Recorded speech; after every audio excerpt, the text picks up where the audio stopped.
Welcome to Raging Bullets, a DC Comics fan podcast, episode 114.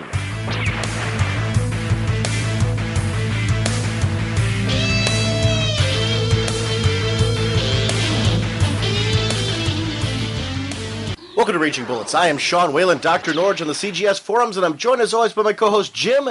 Hey, we haven't met. I'm Brenda, and I'm Paco, and I'm going to hit you with this tick until you get the bleep off my planet. So says the sensei of the Whatnot Segulin and member of the Coalition for Greater Understanding of the Emotional Distress faced by alien invaders such as the Reach, who are perhaps just misunderstood, kind, friendly folk who really did just want to farm out on our planet versus taking us over, and would gladly have resolved this conflict with some fish and chips and a fun night of episodes of Alice featuring the great Vic Tayback.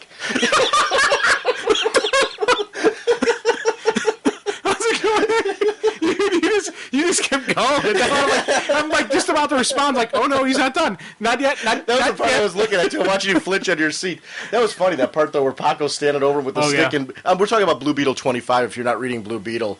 And Blue Beetle is a great book. Borrow a little buzzword from you, Jim. Outstanding. It really showed the strength of the growing relationship between Jaime and the Scarab. The plan that he had put in place with his partner showed the relationship that I always liked in Firestorm, the partner of the Scarab. Jaime put his life at risk in order to place the Scarab into position. We got to see some great developments from Brenda, Paco, Ladama, Peacemaker, the Posse. There were some great guests like Guy Gardner, Fire and Ice, who were handled dead on. And there's a nice little tongue-in-cheek segment with Guy and Ice over what Guy really wants to do instead of talk.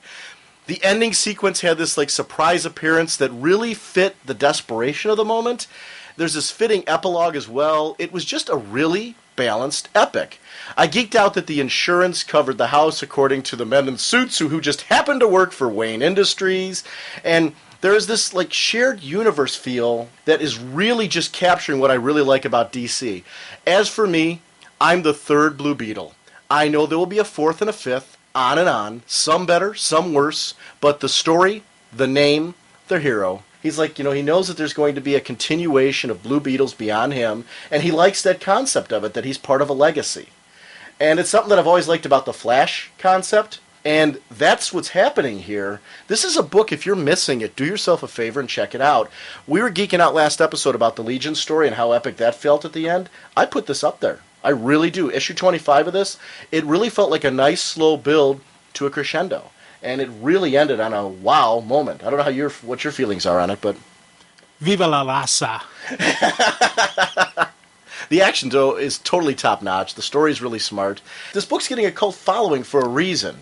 Rogers has taken a little break from the title as a writer, and I know that soon Matthew Sturgis from Shadow Pact and the Great Salvation Run, Jack of Fables, he's going to be jumping on the title, and I really think that's the right writer to take over this book. Because Rogers was doing a great job beforehand, Keith Giffen, and I think that Matthew Sturgis is really going to do a really nice job with maintaining what I've liked so much about this book. But this month is also, right now, currently in release as of when we're talking, issue 26 is out, which is the all-Spanish issue. I really enjoyed that. I got to tell you, it just, I was sitting there and I read it, and I was like, oh, this is just the coolest thing, because I do not speak, read, or understand a lick of Spanish. And going into it, I knew that this was going to be something just to try to figure out with the story what's going on. And there was some stuff I figured out, some stuff I didn't. I spent a lot of time on Google, the translator, typing in words, saying, okay, what is this? Oh, okay, that's Blue Beetle. Oh, okay, cool. So it was a neat little thing.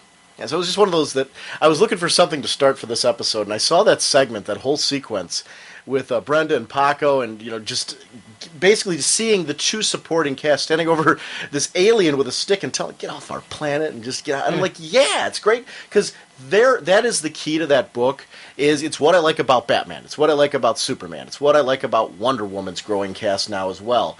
We're seeing this in the big books. We're now seeing this also in smaller books like this. It's what we liked about when you and I used to talk about how much we were geeking out over All New Adam.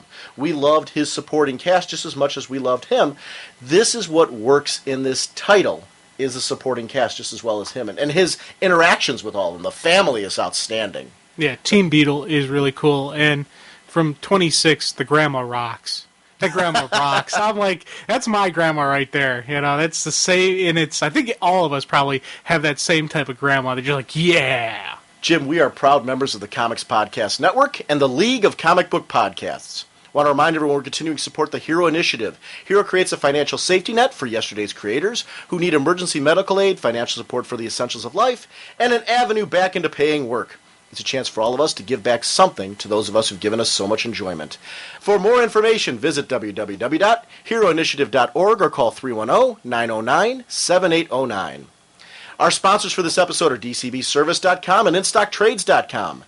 Jim, there's a Batgirl miniseries coming out written by Adam Beechin with art by Jim Calafiore, who did the art on Gotham Underground. Perfect choice. Nice. And it's also Jonathan Glapion. So those are going to be the combination artists on that. I think that's going to be a really nice-looking series. I love Adam Beechin's stuff. Countdown to Adventure was most recently where I saw his writing. Really liked what he did with those space heroes. I'm really anxious to see what he does with Batgirl. He's one of those writers that I will always pick up just because I trust he's going to do a full, in-depth kind of like research on the character and some really cool developments and just whatnot in what he's bringing to it. So it's not just going to be a surface of Batgirl. We're going to delve into her psyche. We're going to delve in who she is, where she's from, what made her, what pushes her, and what's also driving her forward. This is going to be a nice layered story. It's also important, though, because Batgirl was evil. By the end of her book and into Robin, they all of a sudden turned her into this twisted, dark Batgirl, which didn't sit well for a lot of people. Now all of a sudden there's this opportunity to redeem her, and they've done that in Batman and the Outsiders where she's part of Batman's team again. But the story needs to be told as to why. What's going on with her? How has she turned this way? How does she view herself now? We need to get back into this character and know how this happened. It's a good time for a miniseries about her. I'm loving what they're doing with her in Batman and the Outsiders. I'm looking really forward to seeing what's going to be done with her in her own solo miniseries, which is great. I've liked her journey. Mm-hmm. Yeah. And I'm glad to see her coming back around, and I'm anxious to see how that came about. So it's gonna be a fun one. But the great part of that one, 50% off. So it's $2.99 book. You can only get for $149. I mean, come on, these are prices. It's why I can't help but use DCBS. Gotham Central. Did you read any of Gotham Central? Yeah, I have a lot of the trades. Okay, they're releasing, and see, I've got some of the trades too. I had the original issues, and I sold them to start getting the trades. But now they're starting to go hardcover with them. I know, it's irritating me because the series is so good dang it. that I'm thinking about doing it. It's the Gotham Central hardcover, Volume 1, In the Line of Fire, which is written by Ed Brubaker and Greg Rucka, with art and cover by Michael Lark. And it's the first 10 issues of the series. Regularly $29.99, 50% off, only $14.99. And that's one of those series, the art's great. Ed Brubaker and Lark over at Marvel Comics right now with what they're doing with Daredevil and things like that. I mean, if you miss this series for any reason, Gotham Central is outstanding. And the series is good enough that it would warrant me looking at a hardcover. So I'm thinking about it. I was doing this ad, and I've got a whole Batman-themed ad this time. Man. And that was just one where I took a look at that hardcover, and I'm like, oh, 50% off. It all of a sudden becomes a lot more attractive. You say 50% off, and I'm like, how can... Oh. I know. Dang it. So 240 pages. Jim, Detective Comics this month, 846, has a special discount as well. Writer Paul Dini now has a 5-part storyline featuring the return of Hush. What does this mean for Bruce Wayne? It ties into Batman Rip. I'm very, very into that storyline right now. We talk about DC Zero on this episode, which is one of our DC Universe Zero, this episode. Talk a lot about Batman Rip and what we're excited about with that series, and all bets are off. How does Hush fit into all this is my big question at the moment. Yeah. But that storyline is regularly $2.99, 50% off, only $149 as well. So whatever your shipping preferences, whatever your bag and boarding preferences, DCBS accommodates your collecting needs. And don't forget the sister site, InStockTrades.com. Jim, I was going through there. I like to throw in our monthly segment that we're going to be doing with InStock Trades, but I also noticed something that they have, Batman Illustrated by Neil Adams, Volume 1, the hardcover. I don't know if you picked this up. I've got all 3 volumes of this, and it's a 3-volume set which collects all of his early work on Batman. And it collects the stories that he worked on. It also collects the covers that he worked on. So it's a wonderful hardcover volume. This first volume collects Batman 200, 203, 210, The Brave and Bold 75 to 76, 79 to 85, Detective Comics 370, 372, 385, 389, 391, 392, and also selected issues of World's Finest Comics that he worked on. The great thing about this is it's all of Neil Adams' work. collected in a wonderful volume. It's all like remastered and everything looks just gorgeous in there. Neil Adams worked on it with opening intros and everything on there. It's regularly $49.95. In stock trades $31.47. They have all 3 volumes still. And this is the stuff, we talk about Ra's al Ghul. That stuff's all in there. All of the original Ra's al Ghul stories are in there. It's for a Batman fan who's into what Grant Morrison's doing right now, you almost have to pick this baby up. Dude, I hate you. Well, the price, damn. though, take a look I know. Check out those issues that I mentioned. Yeah. And, so go to InStockTrades.com and check. It's Batman Illustrated by Neil Adams. There's 3 volumes. It's volume 1, volume 2, volume 3. And you can just pick up one of the volumes and see if it's for you, if that's the case. But all 3 volumes are there. They're still available at a discount. And compare the price of those being remastered in those hardcovers to any of the issues that you find on eBay. It sounds like a chunk of change at first, but when you add it all together, it's like you are really scoring some wonderful issues in a nice archival volume. At $31.47. I paid full boat for these. Yeah, I know. I'm like, because I bought those. I bought those actually at the comic shop, and I paid full price for them. So for me, I'm like looking at this. I'm jealous that somebody can go purchase them, but I wanted them that badly. I bought all 3 volumes. So we are also going to be doing Legion of the Superheroes, an Eye for an Eye, which is a segment we're doing in May. It's either going to be on episodes 116 or 117. It all depends on how we do with our countdown discussion, and also coordinating with Darth Kramer, who is our contest winner, who's going to join us. We are going to be doing something quarterly. I think we're going to have listeners come and join us for these in-stock trades. We're going to tie our contests into doing something. We got a contest we'll be announcing in a few weeks that we're going to be doing running through the summer, and we're going to tie that contest into having a listener join us for an in-stock trade segment, where they'll get to pick the trade that we do, and then they will join us for the segment, and we'll do it on the show. So what we're doing with Darth Kramer is going to be kind of a kickoff for something we do in the future. We have to get him on yet, and Joseph Luciano from the forum for Starman, but we're going to tie that in. That trade is regularly $17.99. If you haven't picked it up yet, it's only $11.69 with InStockTrade.com's amazing discounts. So check it out and get the savings. Thank you for your sponsorship, InStockTrades.com and DCBService.com, and I'm excited for that segment. Legion of the Superheroes, to have a listener guest on talking about a big, meaty trade like that again. I'm Legion happy at the moment. I know you are, too. Yeah, I'm getting Legion happy, and I'm starting to do more research on Legion and picking up back stuff and going, I'll pick up this trade. Hey, let me get this trade too. I tell you, man, I'm burning a hole in my credit card right now. Dang it.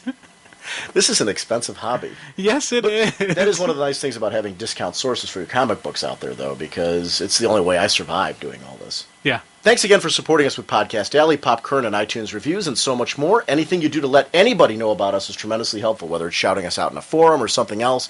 Quick mentions of us that get one person listening to the show is very helpful. So thank you for supporting us that way and getting that out there. Check out RagingBullets.com with new updates on the show, listener-generated content. Weekly, I'm updating the DC release date, so if you want to know what's coming out that week from DC Comics, go ahead into the website, RagingBullets.com. I'm checking that out every week. We got Where's What Not Nows that are going up constantly. We have a contest that's going to be coming up that revolves around the website. A lot of times we do that because we believe that the show is an interactive experience. We want more of you on there. We are going to be doing something where a lot of our listeners right now are probably a little frustrated that we haven't had time to get to listener rants with all the stuff that we're covering. We're going to be getting back and doing some listener rants on the show very soon. But besides that, because we got the New York ones too, which are audio rants, and I want to get those audio rants out there because it's really cool that we've been able to record listeners live. So I'm making a priority of those at the moment just because when do we have that opportunity to get that many people in one quick stretch? But for anybody who's frustrated, they're like, well, I've been doing these rants and all that stuff. Don't worry. They're going to be submittable for the contest, and I'll explain why when we get to the contest. So I was thinking of all those people. I'm like, how can we do something to say thank you for continuing to participate on the forums and make it a little bit more interactive? I'm going to tie that into the contest. So those people are going to be able to turn those rants quickly into a contest entry. And that's a little teaser. We'll explain more later. I'm excited. Here's the funny thing. I still don't know what this contest is. You don't know what the contest thing is. So I'm sitting there going, what the heck is I just Sean thought about this week. What is Sean talking about? No, I was thinking it's long overdue that we have a contest, and seeing as we're finally wrapping up the contest winners from the last one, I was trying to rethink this one. It's kind of live and learn from our past mistakes. How can we put together a contest that's manageable for us so we can still get in everything we want to do with the show, but also get in our contest winners? And I've come up with something that we're going to do for our next contest as a trial run to see how that works. And we're going to tie it in with our new sponsor, InStockTrades.com, and have a little fun. Okay. So there you go. So you will be just as surprised as the listener. Yes, I will be. Jim, what kind of podcast are we? Well, we are a spoiler podcast. We go in-depth into plot lines, story twists, and whatnot of the comics we're reviewing. So if we're going over something you haven't read, you may want to come back later so you can better enjoy the show. And Jim, what is Top Bullets? Because we've got that coming up next week. Well, I'm so glad you asked what Top Bullets is. Top Bullets is a segment where we get to interact, some little bit more interaction with you, the listeners. Send in your top 5 picks on what you're reading that month. You can, if you want to, just send a quick little blurb about each one, saying something that you're liking about it, or even if you say, this is what I'm liking, bam, these are my top 5s. You send these to senseiofwhatnot@gmail.com, and I will combine and tabulate and whatnot all the entries, talk about it on the show. Sean and I will give our comments, give our top 5s, and we'll have a nice little meaty discussion about various comics that you want to talk about. What does it mean when you whatnot the entries? You're like, I'll combine, I'll tabulate, and whatnot the entries. Exactly. I'll put my own little flair in it. This episode, we are going to be talking about DC Universe number 0. I was originally going to save this till after we did Countdown, because we're going to finish the next 2 episodes. We're going to finish Countdown. So that's going to be our goal from this episode, and the next one is we're going to go from 8 to 1. And take a look at the show notes, because we're not quite sure where we're stopping on this one. But we're going to do from 8 to 1 and Countdown over the next 2 shows. We got Top Bullets coming on our next episode as well, our top 5 best of the best from April's books. We keep saying May, but they really are April's Top Bullets because they're the best books that we enjoyed in April. To the Batmobile. Let's go. Atomic batteries to power. Turbines to speed. Here, ready to move up.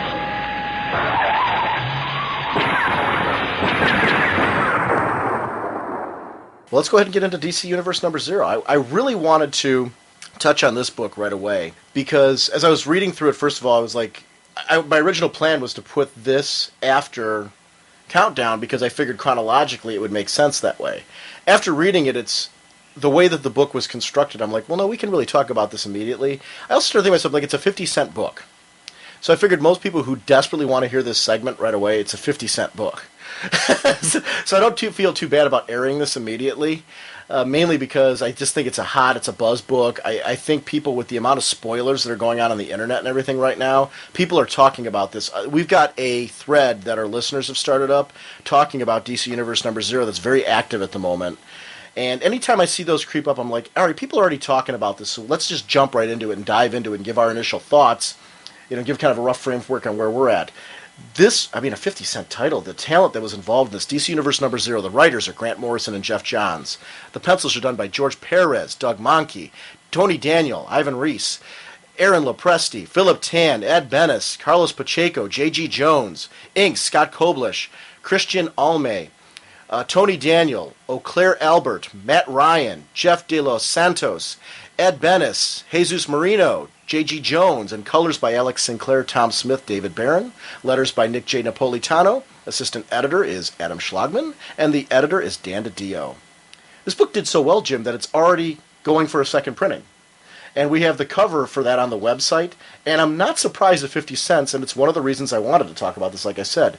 The new printing of DC Universe 0 will feature an altered version of the cover, with Green Lantern art by Ivan Reis, Wonder Woman art by Aaron Lopresti, and a new Legion of Superheroes art segment on the front by George Perez as well. So it's going to be another 3-tiered structure on there, but with different art. So I'm going to have to pick up that one as well. If it's going to be 50 cents again, it's May 28th. It's coming out the same day as Final Crisis. I'm going to grab that too. Oh, yeah, I'm picking it up. Come on. It's kind of, 50 cents for new art? Hold on. I honestly would probably pick that up if it wasn't, 50 cents. If they did full regular comic price, I'd pick it up. But I'm kind of like, now that it's 50 cents, I'm like, yeah. Now, this cover, who did this cover? Was it 3 people did the 3 different segments, or was it all one person? Oh, I don't know. That's what I was wondering. I'm looking. It looks like George Perez to me. I'm going to be honest with you. All the artwork looks. It's George Perez. It has to be. I'm looking at the 3 segments, and I'm seeing artwork that looks like it's trademarked George Perez all the way through. Yeah, because this is George Perez. Okay, cool. Because I tell you, I absolutely loved this cover. First time I saw the sneak peek of it on the internet, I was like, "Ooh, nice!" And just you got Superman standing out front there. He's got his Legion ring on. He's got that, I'm going to kick your butt pose. Like, ugh. I was like, yes, I want, this is a neat looking thing that I was just like, dang, I love this. If you hear the occasional background noise of automobiles or something in this, Jim and I had to crank open the windows. For those of you, the longtime listeners of the show, know that we're getting close to that time of the year where the air conditioner goes in, because the computer in this room, we're in a very small room, and this room runs very hot, very fast. And Jim and I were both in here sweating at the moment. No pain, no podcast. Baby. That's right, absolutely. But I want to make sure at least we have some comfort on this and we don't pass out during the recording. Wouldn't be the first time for me. Yeah. I like the podcast where you fall asleep. It's been fun. But this issue kicks off. This is everything to me. And you see this yellow lightning bolt in the sky. And I had to pick it. I'll be honest with you, my first read-through, I didn't catch it. When I read it at the end and I saw what was going on, I went back through and reread at the beginning. And I caught so much more than I caught the first read-through. So this was one that I highly recommend. You go through and see the tiny details that are present in the art that give you some little clues and tips as to the identity of the narrator. Yeah, that was a neat thing. And granted, you had spoiled it for me, but I'd asked you to spoil it. So going through, I knew who the narrator was, so I could see stuff as I'm going, oh, yeah. And I was being really good, too, because I kept saying, dude, do you really want me to spoil this? Because I'm like trying to avoid doing that. And you were like, I want to know. Yeah, I knew I had an idea who it was. I said it was one of two people, and I had to know which one of the two people. So, one of the teasers of the DC Nation panel on the whiteboard was, he is the Force. Do you take that as the Speed Force? Yes. Yeah. Completely as the Speed Force. The other thing I was thinking is maybe... Which, from this narration, is that what's going on here?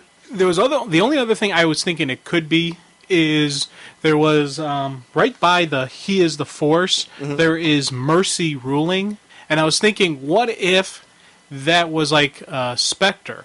Where the Spectre now controls. He's not just the I don't think those power are interconnected. Being next to each other does not make them interconnected. Because right next to that is the Dead Shall Rise, which is totally the Black Lanterns. Right. Okay. So I'm just saying, if you take a look at the way that the whiteboard's laid out, something being next to something else, because they have Where's Wonder Dog, and then they have the Sun Rises. Those two aren't interconnected. Oh, okay. So, I don't think being next to each other in any way on the board means that they're connected. The I am Batman with a question mark and I am Bruce Wayne with a question mark are actually on two separate boards. Yeah, there's not a flow like that on the board, so I don't take those as being interconnected. And can I just say what an idiot I am? Why? I started counting like letters, figured maybe if they did like a hidden message, like every 50-second letter could mean something. Well, but they've done that before. I know, and I immediately started doing that. I don't take that as you being an idiot. You actually take that as you having more patience than I do. I don't have the patience to do that. Yeah. I think it's awesomely cool when they do stuff like that. And that was really a neat part of the DC Nation follow-ups in the back of the book when they did that. But I had to go on the internet and let somebody spoil that. I don't have the patience to figure that out. So the fact that you even took that step, kudos. The whiteboard that we're mentioning, if you don't know about it, I put a link up to the Newsarama article that has the complete picture on RagingBullets.com. There's an interview with Dan DiDio where he actually gave them the whiteboard picture, so I just put a link up to that. And there's a nice shot of Barry's League by Ed Benes, and it's the same crew that we saw in Identity Crisis, the Satellite League, and it was nice to see them back again. That was another clue. Yes. To the idea. Obviously, we're talking about Barry Allen. Let's just spoil. Yeah. Who was as long as you spoil, who was the second person Bart. you thought it might be? I said it could. I was like, it's either Bart or it's Barry. It's one of the two. It's got to be. I'm like, that's when I said, you got to tell me. I had to know whether Bart's back or whether it's Barry. Yeah, and it really was the dialogue, the narration that convinced me who it was as we're going along.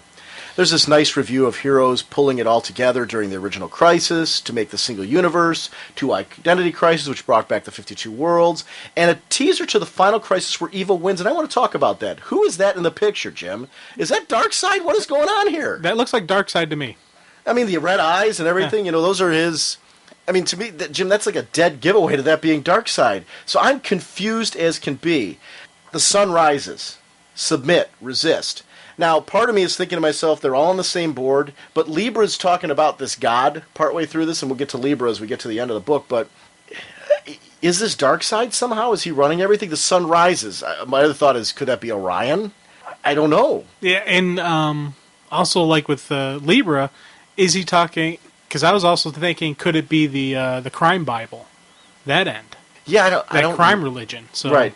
I'm like, But he's talking about a god. Yeah. He talks about a god, which you're right. It could be the crime Bible. Back to that again. because the whole on the board it says who questions the question, because questions got tied up in that whole thing with the Well, the question I know plays a big role in one of the issues coming up of Final Crisis. right. So I don't. Yeah, I'm really, really curious. The narration through the whole thing, he always told me to call him Clark, for example. Totally Barry Allen, because Bart never had that relationship with Superman, not on that level. Yeah. There's this teaser to Superman Prime and the Legion of the Supervillains versus the Legion. That 2-page spread where the whole Legion fighting shadow demons. Why are they in the future? What does that mean? The Legion of Three Worlds mini just has me as excited as the Final Crisis. On the whiteboard, there's that 1,000 divided by 3 equals 1. And I've seen this theory on a couple of forums, so I'm not going to say this is mine because it's not. But does that mean the Legion's going to be one Legion now? We're going to have one Legion out of this series? I'm thinking that, but Because like 1,000 once years again, in the future divided by 3 Right. would be 1. Yeah, see, but once again, I can't even take credit as that being my original. No, but I idea, mean- but I can completely coincide. I agree with whoever the first person that came up with that idea. I agree with you. So whoever you are, But it's funny. It's an interesting debate right now because there are 3 Legions. Let me ask you this question: do you want there to be one Legion? I'm liking. actually, Go ahead. no. I do like this separate Legion, but I like the fact that this separate Legion are continuity, in a way. I just want some explanation as to why they're in continuity. What is the different Legions? Who are they and whatnot? Just give me that little bit roadmap so I know what's going on and I'm happy. Do you care if they're different timelines and they keep them that way? They can keep them separate timelines. They can interconnect them. They could see. I like the multiverse concept. I do too. like the interactions of the different Earths, the different timelines, bleeding over into each other. I like that type of stories because, if it's done correctly, it's not just a cheap little story. It actually feeds the overall story and development of the characters. So I like those type of stuff. I'm finding the stuff that Mark Waid and now Jim Shooter were doing with Legion to be just as intriguing and interesting as what's going on with what Jeff Johns is doing with them. Mm-hmm. And I mean that totally as a compliment to all parties involved. I think the different dynamics of the Legions and the different dynamics in the storytelling works real well with these characters. And I think that it's a great time to enjoy storytelling from the future and futuristic characters and futuristic concepts. I think it's great. So, more of it's always a good thing. Especially if it's this well written. Batman Rip.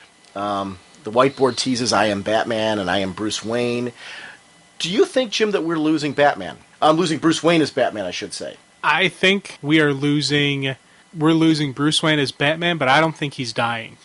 I think Bruce Wayne is going to hang up the mantle, but I don't think anyone is going to pick it up. I do not think we're going to see, Nightwing or Jason Todd wearing the mantle. I think we're going to see... Oh, I think we're definitely going to see other people. Go ahead. Finish the thought. But I think we're going to see them acting in Gotham on his behalf, but not wearing the mantle. Because there's the one board that says Rockin' Robins.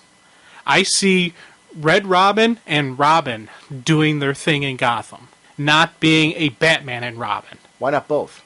What, a Batman, Red Robin, and Robin? I'm wondering if we're going to see the reason why there's so many we got those buttons in New York, and the New York Comic Con buttons. We got I am Batman ? And you had there was Nightwing, there was Tim Drake. I know there was a button with him, or Tim Wayne, I should say. And there was Jason.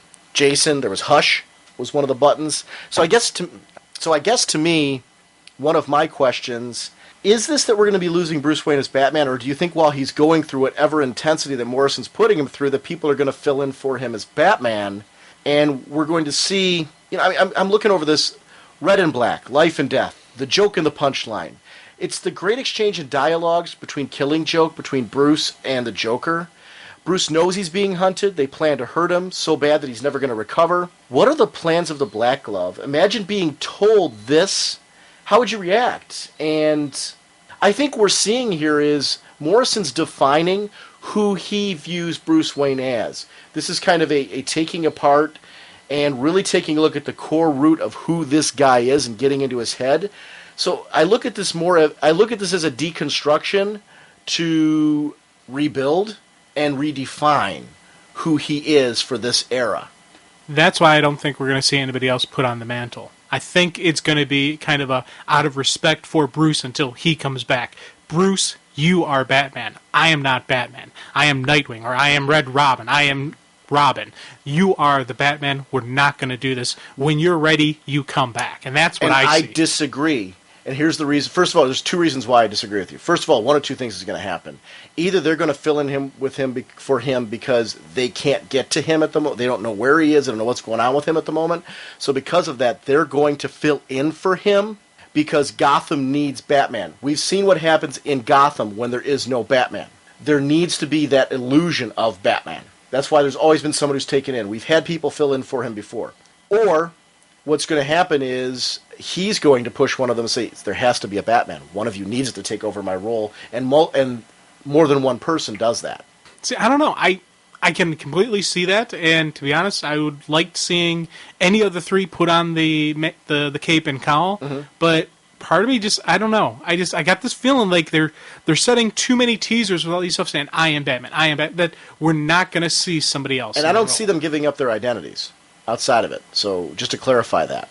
I think we're seeing so many I am Batmans for a reason. Okay, so we're going to see one mission where Nightwing has it on, mm-hmm. one mission where Jason Todd has it on, mm-hmm. one mission where Tim Drake puts it on. You know, because he's got big shoes to fill. Yeah.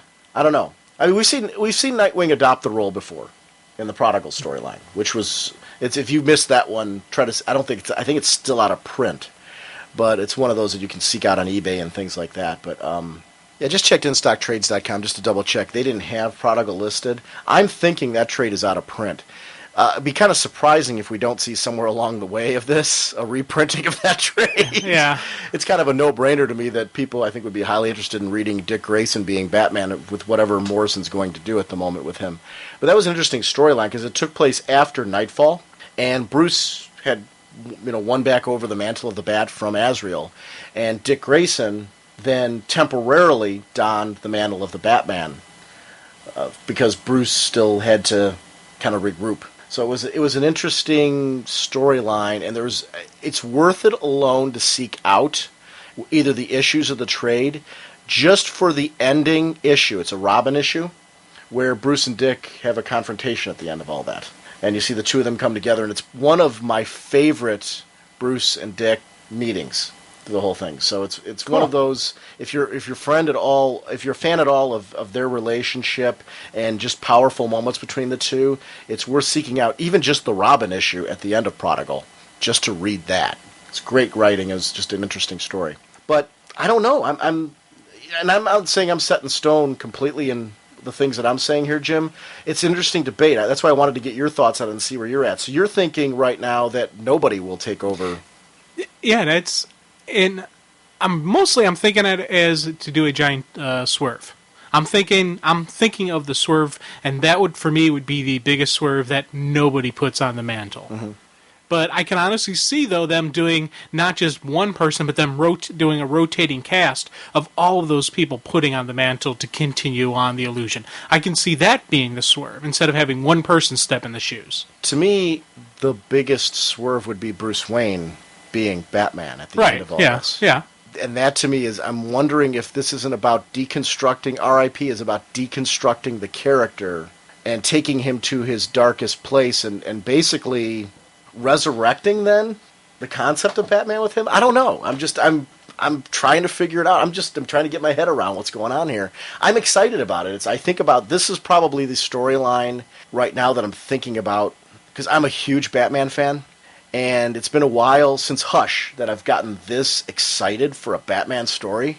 And this one feels big. It feels epic. And I'm equally excited for this as I am for Final Crisis right now. This is one of those stories where I'm just kind of salivating for this baby. Yeah, because, one, it's got, Tim's going to have a large role in it. So I'm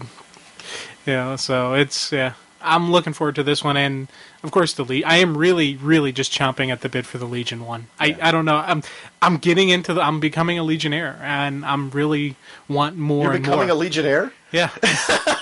I got my ring, man. I got my other ring now. I got the ring of whatnot, and now I'm going to get my Legion flight ring. I can't believe you just said you're becoming a Legionnaire. Well, I'm already a Bulletier, so I'll become a Legionnaire. The dead man's hand is missing a finger. The last fatal card, he points to Bruce. The Joker points to Bruce and then to himself. And was that so he could scratch himself to draw blood for the card, Jim? Did you notice the Joker card? He dropped that blood drop on there? Because you can see a little bit of, scratching motion on his neck. I don't know if he did that. I kind of took it as the, throat cut? The throat cut motion. And do you think that's where the blood came from then? Or just for the Bruce art, it's going to kill you.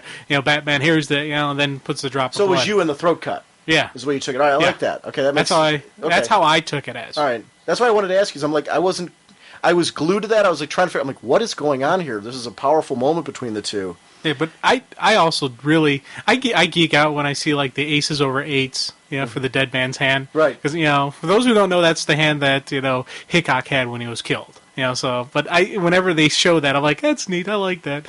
Nice little tiny little moment. If I was scared, I wouldn't be Batman. Tell them to bring it on. Now I'm scared for him. And Tony Daniel is a fantastic Batman artist.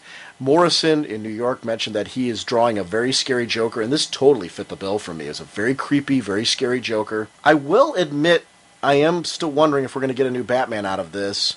I'm hoping that this is really our way of seeing a greater understanding to Morrison of who Batman is. And I think either way we're going to get that out of this. A greater understanding of the Batman concept from Morrison. So I'm excited with either possibility, that it's going to be Bruce at the end of this or that it might be somebody else. I think that this was very well planned out. I think this is something that isn't being just done for shock value. I think it's being done to just be a really good Batman story. And I'll accept either way. I want to read it. That's going to be another one we're going to be following along the way as it goes on. That's part of the problem. I started looking at how we're going to be doing things this summer. We've got so much stuff to chat about this summer in a very good way.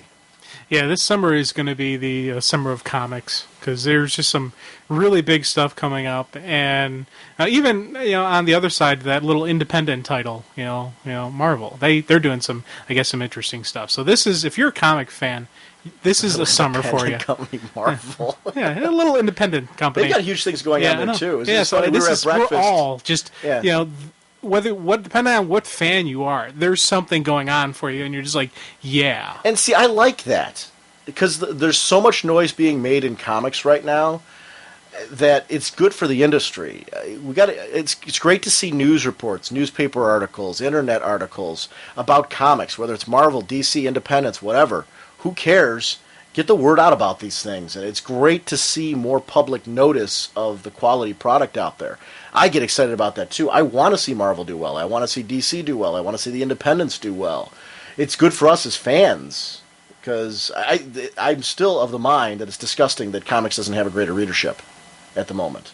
And I hear all the theories that it's because there's too much competition with video games and TV and all that stuff, and completely disagree because the medium is so totally different. And I see how my kids devour it in the classroom. I'm actually taking some trades that I have from my class. You see I got a little stack of trades right there. I'm taking more to school because they're passing them around so much now. I'm actually enjoying seeing that as they finish their work, passing around the comics, that I'm like, trades that I was hoarding for myself as copies for me, I'm like, you know what? I'm a little more willing to bend right now because I'm really enjoying watching this. So, that's the kind, and I'm getting totally off topic, so let's go ahead and get back to Wonder Woman. Yay, Gail. I know she didn't write these pages, but they're straight from her concepts and what's going to be going on right now. And it's great to see Aaron Lopresti's art here and to get a little teaser. The opening page with the Minotaur shows that this is going to be something special. I really love the balance in his art style. Muscle and body proportions spot on. Diana looks sexy and powerful with a majestic quality. It's what I like about Wonder Woman. It looks really good. We talked about this in the Countdown teaser with the Cersei stuff. And this is just like that. It's what I'm digging at the moment. Ivo with Red Volcano, Dr. Poison, and an unseen, I'm guessing a villain, that was in the Sudan, all around the world seeking out dust, I'm assuming, for this Olympian character. But it's not just dust that they're gathering. Mm-hmm. They're taking it, from Auschwitz, from Lager whatever thing in Danford. These are like sites of some massive death and destruction. If Auschwitz, everyone knows the big concentration camps. That Lager Janosovich was the largest concentration camp in Croatia. Darfur had that massive attempt of genocide at a refugee camp. These are just sites of unparalleled evil and death and destruction, and they're compiling up the dirt and the earth. What type of person, if they're going to do the same type of, where Diana's made out of clay, this one's also made out of dirt, what kind of character is that going to be? It's interesting, though, too, if you take a look at the Amazons were originally, remember, when they were constructed, they went through great torments. And I wonder if they're like saying, let's go to the next level with the Olympian. Yeah, this is some just... Because they went through slavery they went through oppression and things like that, and rose up from it. So I'm wondering if that's part of the point. I don't know. Maybe one twisted dude. Yeah. So I'm anxious to see. The best woman for the job, a man. That was from the whiteboard. And, okay, I want to see Athena's Amazons versus those of Apollo. And is that Zeus? I assume so. Okay. I'm guessing it's... And I saw them, I was just thinking, first thing that popped in my head, this is Sparta! I did that too. I said, the last panel looks like something out of 300, and honestly, that is what I want from this. Major butt kicking. This should all feel and look like warriors and should feel epic. I'm glad she didn't start with this. Give us some issues to get used to your take on the character and get attached to it, then turn it up to way beyond 11. And because, the book's gotten critical acclaim, people are really enjoying it, you're getting some attach rate to it, then do the big event. Do the big event where people now are starting to open their eyes to Wonder Woman again, really get it. I love the whole bit where she was exploring the lasso and the relationship with Nemesis now, and we're getting to see courting rituals and talking monkeys and all the great stuff, and wonderful action sequences and what I want from Wonder Woman. We got that in place now. Now let's really hit hard. And this is like perfect timing for this. It's another... it was funny. That's the consistent thing. As I was looking through this book, wonderfully put together. It flowed from place to place with that linking narration from Barry Allen, obviously. But what was great about it is each one of the things, I'm like, wow, these are big events. And they weren't all Final Crisis events. In the sense they weren't all Final Crisis direct tie-ins, so to speak. It's this thing's like a year and a half away. So let's talk about the Black Lantern thing. A year and a half away, and this is... I know, and I'm already going, come on, I want more! Yeah. All right, this is another one. The Hal paragraph here, dude. Yeah, this is a big time Test pilot Hal Jordan was chosen by a dialing alien to... by a dialing... It was a dialing alien. He had a phone out there. There was a cell phone. Home. He had him on speed dial. Let's try that again. Test pilot Hal Jordan was chosen by a dying alien to represent his space sector in a cosmic police force called the Green Lantern Corps. He once told me that had he not received his power ring, he would have gotten himself killed several times over. I always wondered if he was bragging or confessing. Very personal moment, putting a very personal stamp. And this is where, I started to notice for the first time, the black narration panels were starting to slowly shift to red. Yeah, that was cool. Yeah, I really, really was into that at the moment. I know Hal Jordan. I am no longer everything, which means now we're starting to get a personal identity coming out of this versus more of a spiritual speed force. Right. This was one of the things where it really, showed, verified that yes, it is Barry, that it's not Bart, because Bart never had that type of relationship with Hal. He never knew, they were never good close friends, and Barry and Barry and Hal had that friendship. They were in the league together. They were, best friends. Yeah. There was that type of friendship. Hector Hammond has bit the big one, and was it the Black Hand that did it for the print? Is that what you took from the handprint on there? Was Black Hand that did it? Because Hal's seeking him out afterwards? See, I don't know if it... Because the handprint was right on Hector Hammond's chest. It's a black handprint. And that's what I was like, was it that, or was it the beginning of the Black Lantern who did that, or... Well, it's Black Hand. I'm taking that as he is going to be the first Black Lantern. Right, but I'm like, did he do that after he'd already crossed, or was that the crossover? No, because we see on the next page him going on that journey. So I'm taking that those events took place before he went on that journey. See, the next page we see his journey to the Lantern. Well, that's what I'm wondering, if the the order of the panels are like, if that's like a flashback to when he got it, and that was his first attack as the Black Lantern. But that fits his power set anyway, the way that Hector Hammond... Oh, okay. But because Hal couldn't scan it, that's why I took it. Well, that's because I guess Hal couldn't find him because he's where the Black Lantern is. Because isn't that crossed over into what, the negative universe or the anti? See, that's why I didn't know if they're like showing his. What if he's out of our He's out of our universe? I'm guessing, and that's why Hal can't find him. So that would lead me to believe that he left our universe and then went and did that.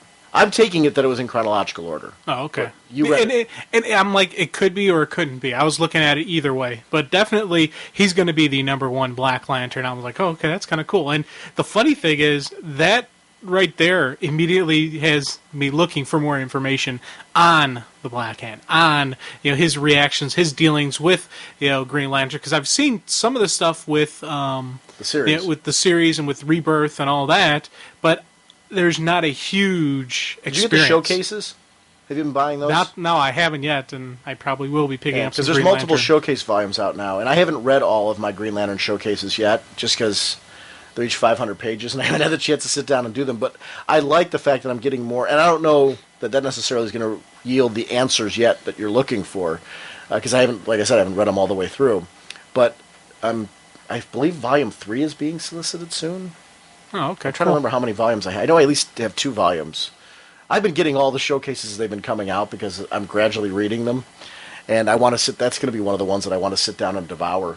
I want to devour it before... My goal is to devour all of the showcase Green Lanterns that I have before Black Lantern. So I got a year and a half. Good luck. Good luck. I know. Black Hand is having this creepy religious moment, spitting out black glue. Why am I so tongue-tied this episode? I don't know. He's spitting out black goo from his mouth. You're kind of like regurgitating it. It was like this real gross religious segment. But he's stumbling towards the Black Lantern. Yes, I hear you. It's calling to him, which I love that concept. And we get to see red, orange, yellow, green, blue, indigo, violet, and black. And you mentioned another color that's suspiciously, or all the colors. Yeah, well, white, the White Lantern. And they even asked, at one of the panels, somebody asked the question about the White Lantern. And I'm pretty sure that Jeff Johns said, you'll see, or somebody. But that there was a hinting. I am a shaft of light split through the prism, as we continue with Barry's journey through this whole thing. Here is a series that really excites me that I keep forgetting to mention. This little mini series with the Spectre. There's a recap of the Spectre versus the Anti-Monitor from Crisis in a sharp 2-page spread. And, for the art alone, this 50-cent thing, they could have taken everything. I mean, the dialogue is worth the 50 cents. The art is worth the 50 cents. It's I would have gladly taken the dialogue with stick figures. I would have gladly taken the art without the dialogue and felt totally like, I'm like, 50 cents for this? It's great. These are great teasers. I'm really enjoying the twisted exploration of the Spectre. He is unchained at the moment. His host doesn't fully accept his role. The deaths provided by the spirit of vengeance are almost perverse in nature. He's getting a perverse pleasure out of all this. Dr. Light looks to play a role in this Final Crisis Revelations, and Rook and Tan on this one. I can't wait to devour this as well. And one of the things on the board, the whiteboard, that was mercy rulings. Mm-hmm. And first thing that did pop in my head was Spectre. What if he's able to get more control over the Spectre? He's able to, instead of just be the act of vengeance, the spirit of vengeance, he's actually able to show mercy to some of the victims. What would actually happen to that connection between the host and the Spectre if the host body said, no, we're not going to kill this guy. We're not going to make him suffer. We're going to do it this way. That's the first thought that popped in my head when I saw that. You haven't read a lot of Spectre, though, have you? No. Okay. It's interesting. If you have the opportunity to pick up some of the previous Spectre work, I think you would really enjoy seeing the character's history. There was a wonderful Ostrander and Mandrake run on the Spectre that had the Jim Corrigan Spectre, and it was a wonderful series. It's I'll have to let you borrow. So it's like more stuff that you can borrow to try and fit in reading, but that's great work. It's great to see that character. So I'm enjoying this journey, knowing the Spectre's history. It's interesting to me to see this character through your eyes, as you're talking about the character right now, not having any history with him, and see what you learn about the character as this goes along. Even Hal Jordan had a great run as the Spectre. I liked his run a great deal with J.M.D. Mateus was doing the writing on that one. And I think it was underrated. I really think it was underrated. Now for this final segment. I'm the only one who can see the shadow, and there's some nice foreboding dialogue here. War in heaven and evil one, the multiverse takes a single breath, and it's my breath. And there's this flash to Libra, who's looking to take over the secret society. And, Captain Cole broadcasts that this is Flash territory, and why are we having the meeting here? Which would naturally be an uncomfortable thing.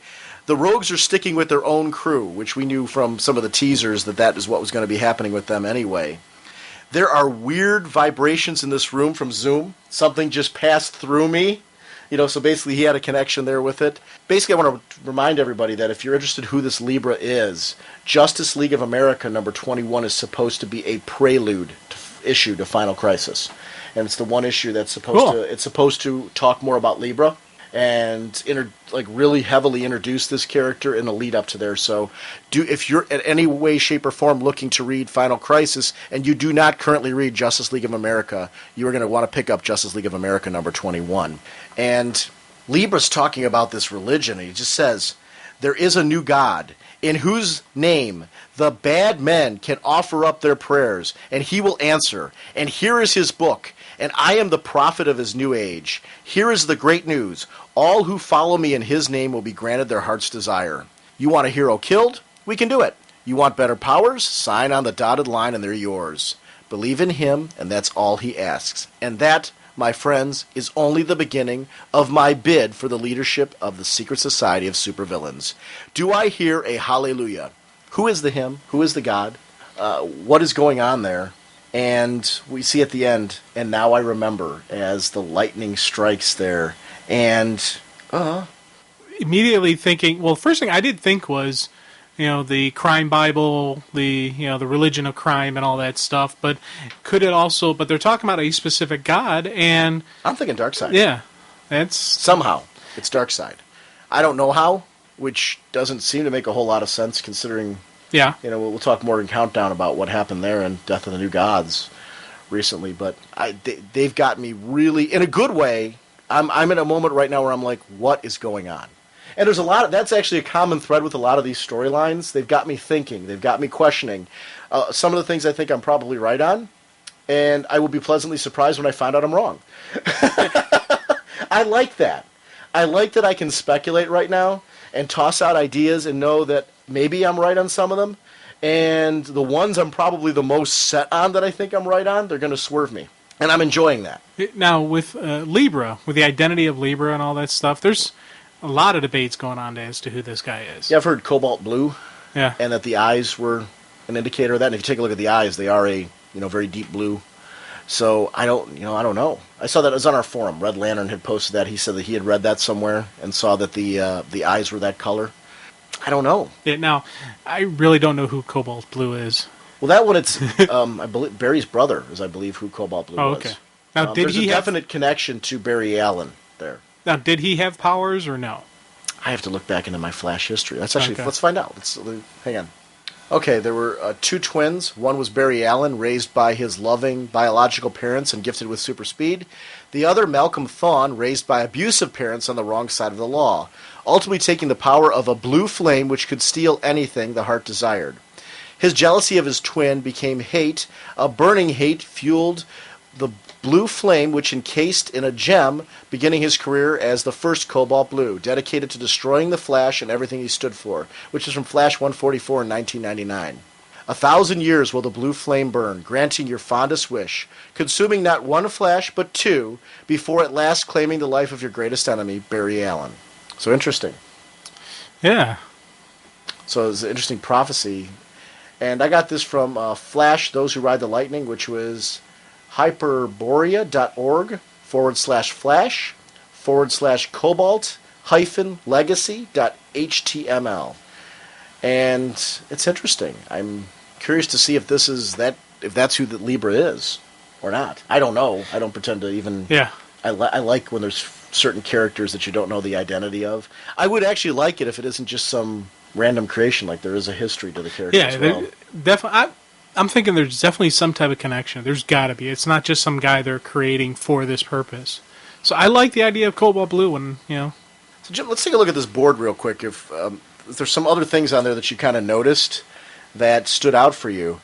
Who is Wonder Dog, which they revealed in New York that there is going to be a Wonder Dog in Teen Titans, which makes sense seeing as we've got Wendy and Marvin already. Who questions the question? And I'm guessing we're going to see some of that in Final Crisis because it's already been revealed that the question will be appearing in Final Crisis. What is 100% alien? Yeah, well, I was thinking, what if, something with, Superman, and 100% Kryptonian, or maybe half Kryptonian, half human, or something like that. Yeah. That's what I was kind of Well, there's wondering. no question mark. That's what I'm wondering. Yeah. 52 minus 1 equals 0?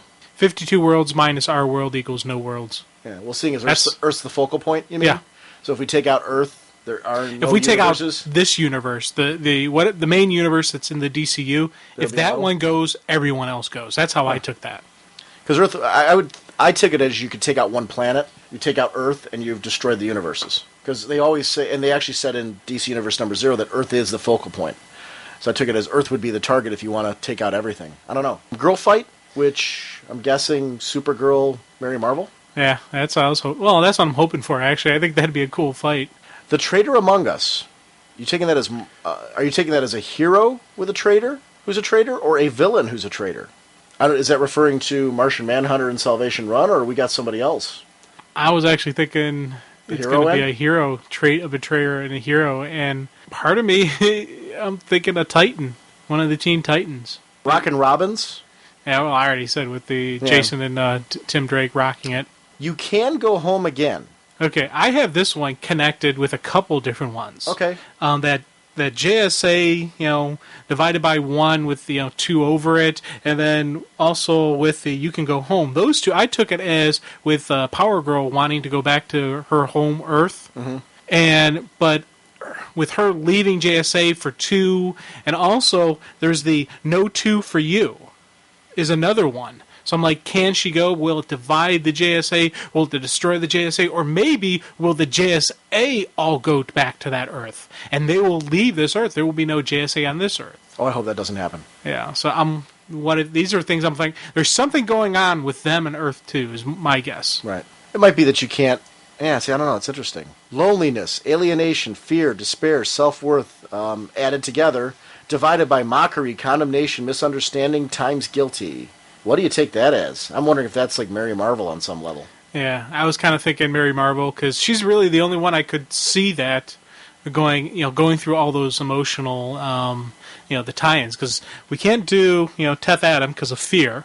He's not afraid. And I could see maybe loneliness and alienation, but not, the other. So it's like Mary Marvel's the only one that fits all of those different types of things. And then with the times guilty at the end, that shows, I would think, more her redemption. This is talking about the redemption of Mary Marvel, not the continuation of Black Mary. First boy, last boy, I take as Commandy. Yeah, usually that's the only references, and but we're seeing him in a little bit in 52, not 52, Countdown. Thank you. So I don't know. And Morrison's already said at the panels that he's going to be in the beginning and at the end of Final Crisis. He wakes, the world ends. Flash, it's got to be, right? Flash, Barry Allen. Well, why would the world end? That's because there's a dark shadow that's coming over the world. Remember? They were just saying the shadow's covering over the world. This is, that's what woke him up. What if there's not? What if there's this whole segment at the end was totally devoted to him waking up because of that dark shadow. But what if it's something else? Is whatever's causing the shadow is the wakes and the world ends, not Barry. Interesting. Yeah. Like, I would say he wakes when the world is about to end, like as if he's like trying to fight it. Not he wakes and the world ends. Barry's waking doesn't end the world. Well, no, but he wakes, the world ends. It's all tied together. Mm-hmm. Barry's waking because of what's going on. I mean, Barry's clearly coming back right now because of the fact that this shadow is coming over and he's the only one that feels it from where he's at. It has brought him back, gave him a tether, which is interesting because Wally's tether was always Linda. That's what pulled him back. Barry never had that opportunity to work with the Speed Force on the level that Wally did. Interesting to see him kind of come back this way. I don't know. I'm very interested. He never left Hell. I don't know what that one is. That one I'm totally out on left field on. I'm assuming that ties into Reign in Hell. Yeah, and maybe Faust. Except he was there, so I don't know. Teen Titans have no reception. Is that what the TT you take for it? Teen That's Titans? right. Yeah. And that's what I'm also thinking. The traitor among us, there's a Titan in the traitor, and someone dies in the Titans, and the no reception is they don't have time for the the reception or to mourn whoever dies. Murder, suicide, father, son. What do you take that as? I'm drawing a blank on that one. I'm thinking maybe a connection to Batman, R.I.P. Yeah, I don't know. 3 reborn, 3 heroes reborn. Yeah, but they've already kind of been reborn already, though. The big Trinity. So Well, why does it have to be the Trinity? Well, whenever I hear 3, that's what I'm thinking. Couldn't it be just 3 reborn, period? Barry Allen being 1, maybe? I don't know. Yeah. Then we'll see 2 others. No glory, no gold. Some tie to Booster Gold, I'm assuming. Yeah. Rocket versus satellite. Do you take that as a JLA satellite? Yeah, but what's the rocket? I don't know. See, that's the thing. I'm like... I'm reading that as something bad's going to happen to the satellite. Or the Satellite League, maybe... or I'm not sure. It's that I was like, there's something because I was also thinking the rocket maybe something that when it brings Clark to Earth because he came into Earth on a rocket. But then what would the satellite be? So I'm like, I don't know. Post no bills, Kings Reborn. I'm taking Kings Reborn something to do with the gods, maybe. Yeah. Paper not plastic. Plastic Man, maybe. Have you been reading what's been going on with him in Countdown to Mystery? Yeah, he's got a. I don't know what the tie is there. Yeah, he's got some problems, so yeah. Superman Red or Blue? You never read any of that, did you? I think I read like 1 issue or 2 issues, and I didn't really like it that much, so I stopped. I don't know if that is a tie to that or not, though. I don't think so. Yeah, I think they might be just teasing that or some level. I don't know. It's interesting. Although there is a Superman Beyond one-shot that's coming out of this, which is supposed to be Elseworlds. I just thought of something. Okay. What if it's Superman gets offered a ring, and it's not a Green Lantern ring, it's either the red or the blue, because the blue is hope. But he's also something like drives him over the edge where he's offered the anger, the red, because that's the red ring, right? Anger? Yeah, I don't know. What if he gets offered both rings? Like, there's a moment when he's just like pure rage, and he's offered the red ring, and then he's also offered the blue ring. I don't know. That just popped in my head this second, so I don't have much. I think that somehow ties into the Superman Beyond thing. I think that's my thoughts. I'm not saying you're wrong. Maybe you're I don't know. You Nostradamus. You throw out like these weird things that I'm like that could happen in a million years, and then it does. I don't know. It was an interesting board, though, and like I said, the board will be up. You can take a look at it. We just kind of went through it right now. The one thing I saw was there is no one yet. Oh, yeah, we forgot about that one. I was thinking there is no Earth 1 yet. Because we keep talking about all these different Earths, but there's never been a visit to Earth number 1. Maybe the DCU isn't Earth number 1. What Earth are we then? I don't know. Well, we were New Earth. Yeah. Before. But maybe there is an Earth 1. Huh. And there's something going on with that. All right. Maybe that's what the... Or there is no one Earth yet. Or there is no one Legion yet, if you're going out that theory. Yeah, I don't know. Interesting speculation. I don't know. It's kind of random musings on this whole thing. Yeah, we'll see what happens. And I'm actually interested to see. I know some of our listeners have already started sending in some emails. Feel free to send in your own emails on Whiteboard or post on the forum your own forum posts on Whiteboard musings. What do you guys think of what's going on? Get the discussion going, because I don't know if we're going to be able to discuss every one of them on the show, but certainly that's a great dialogue for the forum to start chatting about what do you think's going on the whiteboard. I'm just throwing, a lot of these things, Jim and I, literally, you just got to look at the whole whiteboard just before we started recording today, and I took some of them and interspersed them within the DC Universe Zero dialogue because I'm like, these kind of fit with these, at least in my eyes right now. So definitely give us your thoughts on what you think's going on that whiteboard and what some of these things mean. It's an interesting debate. Where are all these stories going? Jim, let's talk Countdown. We got to catch up. Can Batman escape? One hint, the worst is yet to come. Jim, it's your baby. Countdown to Final Crisis.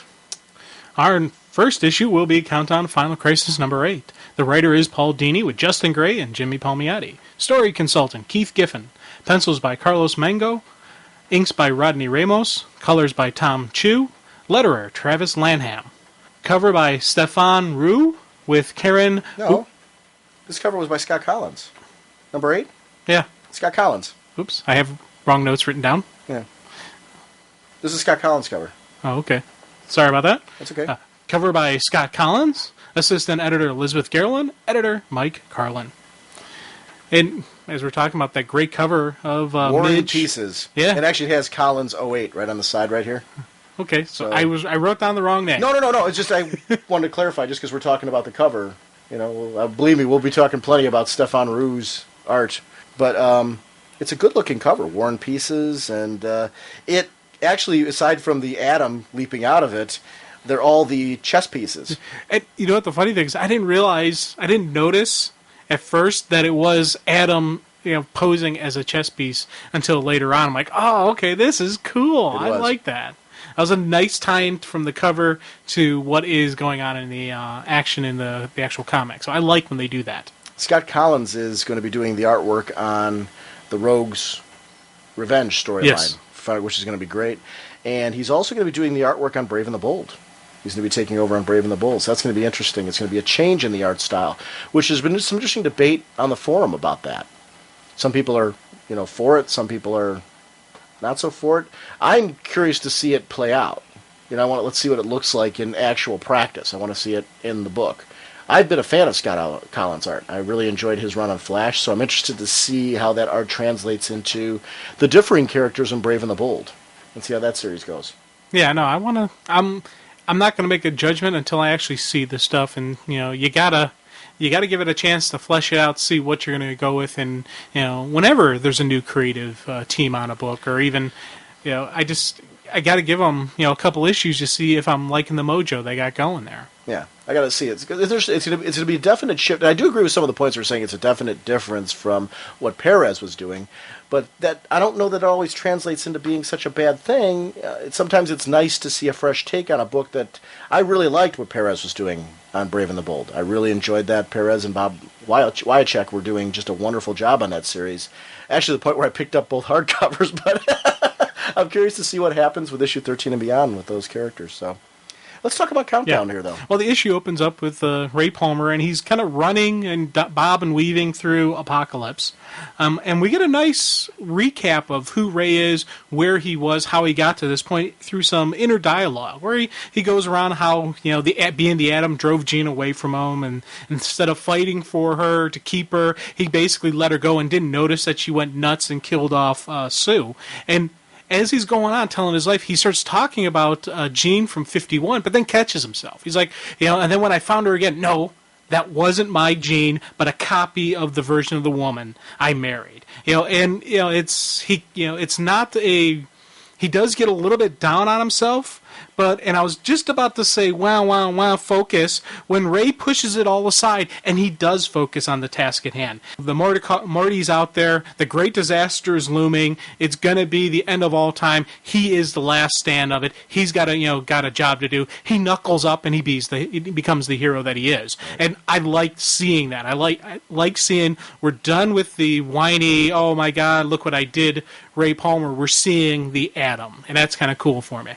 It's nice to see him step up when the situation demands it. Yeah. And when it demands the scientist. Because really this situation requires the scientist that is Ray Palmer. And that's what I really liked about these moments, is a scientific analysis to it. Then we go to the chessboard, of course. Yeah. And it segues right into, with Midge and Darkseid, and Darkseid declares checkmate. And I've said this before, I'm going to say it again. I like how Darkseid was written. He is a god, he is this massive, mega powerful thing, but he is also super intelligent. He is also the master manipulator. He is the chess master. He, plays and, manipulates people better than anybody else in the world, and I like that about this guy. This is Darkseid. This is a new god. And I'm like, yes, this is some cool stuff going on. It's funny, as we're going through and we're seeing this, I liked the stuff with Solomon and Monarch. That really stood out for me, where we got to see some more background into the behind-the-scenes manipulations of these characters, and how they add to, I want to say, more purpose behind what was going on with Captain Atom. He'd just come back from Bloodhaven, and, he was the one that actually ruptured the armor. He twisted this guy into this character that he is. I liked that a lot. It was nice to see that there was some background story to that particular change for the character. But that it didn't pay off because his chess play, as Darkseid's showing him, did not give him that bid to be the single monitor that he was going for. Yeah, your bid for godhood was undermined by the ambitions of a mortal man. And once again, Darkseid is in control. Darkseid knows what he's got. And then, of course, Midge is like, hey, I still got one more piece to play. And he puts, Val on the boards, basically saying, hey, the Mordecaucus is going to kill off all the superhumans. But Darkseid's like, oh, okay.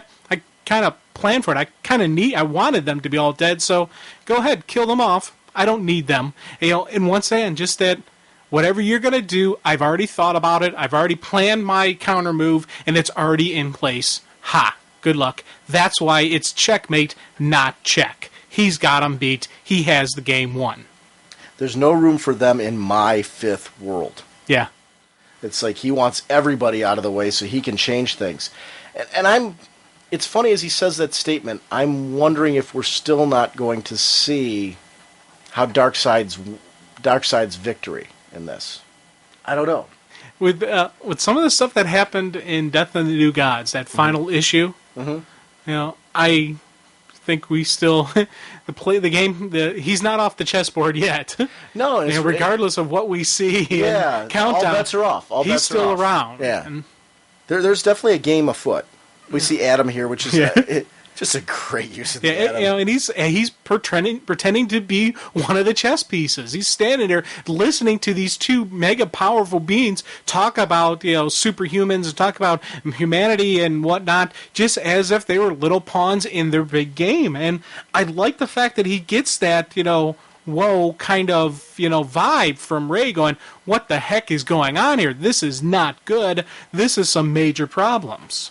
And just as Ray started to get some more information, Firestorm pulls Ray from the subatomic universe back to the group, who also has an additional edition of Olsen, Forager, and the Harrys. So it's, once again, they're pulling everybody together. They're gathering, the circle of all of these people who have played through Countdown. They all converged on Apocalypse. They're all getting together. They're all in one mega giant story, which I like this for this ending of this series, that we're getting this massive ending.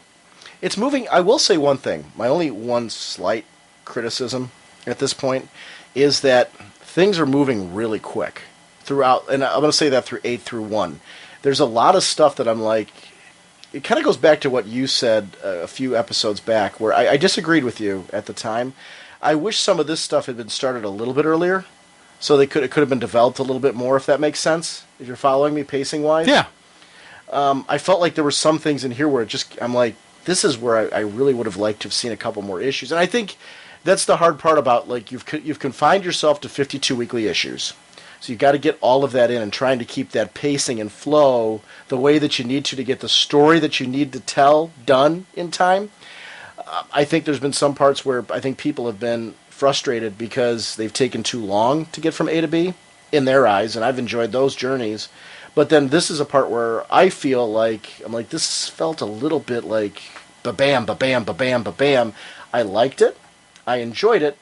There were some segments more than others. There were some segments that I felt were more developed than others. Interesting. It's not a negative like I said.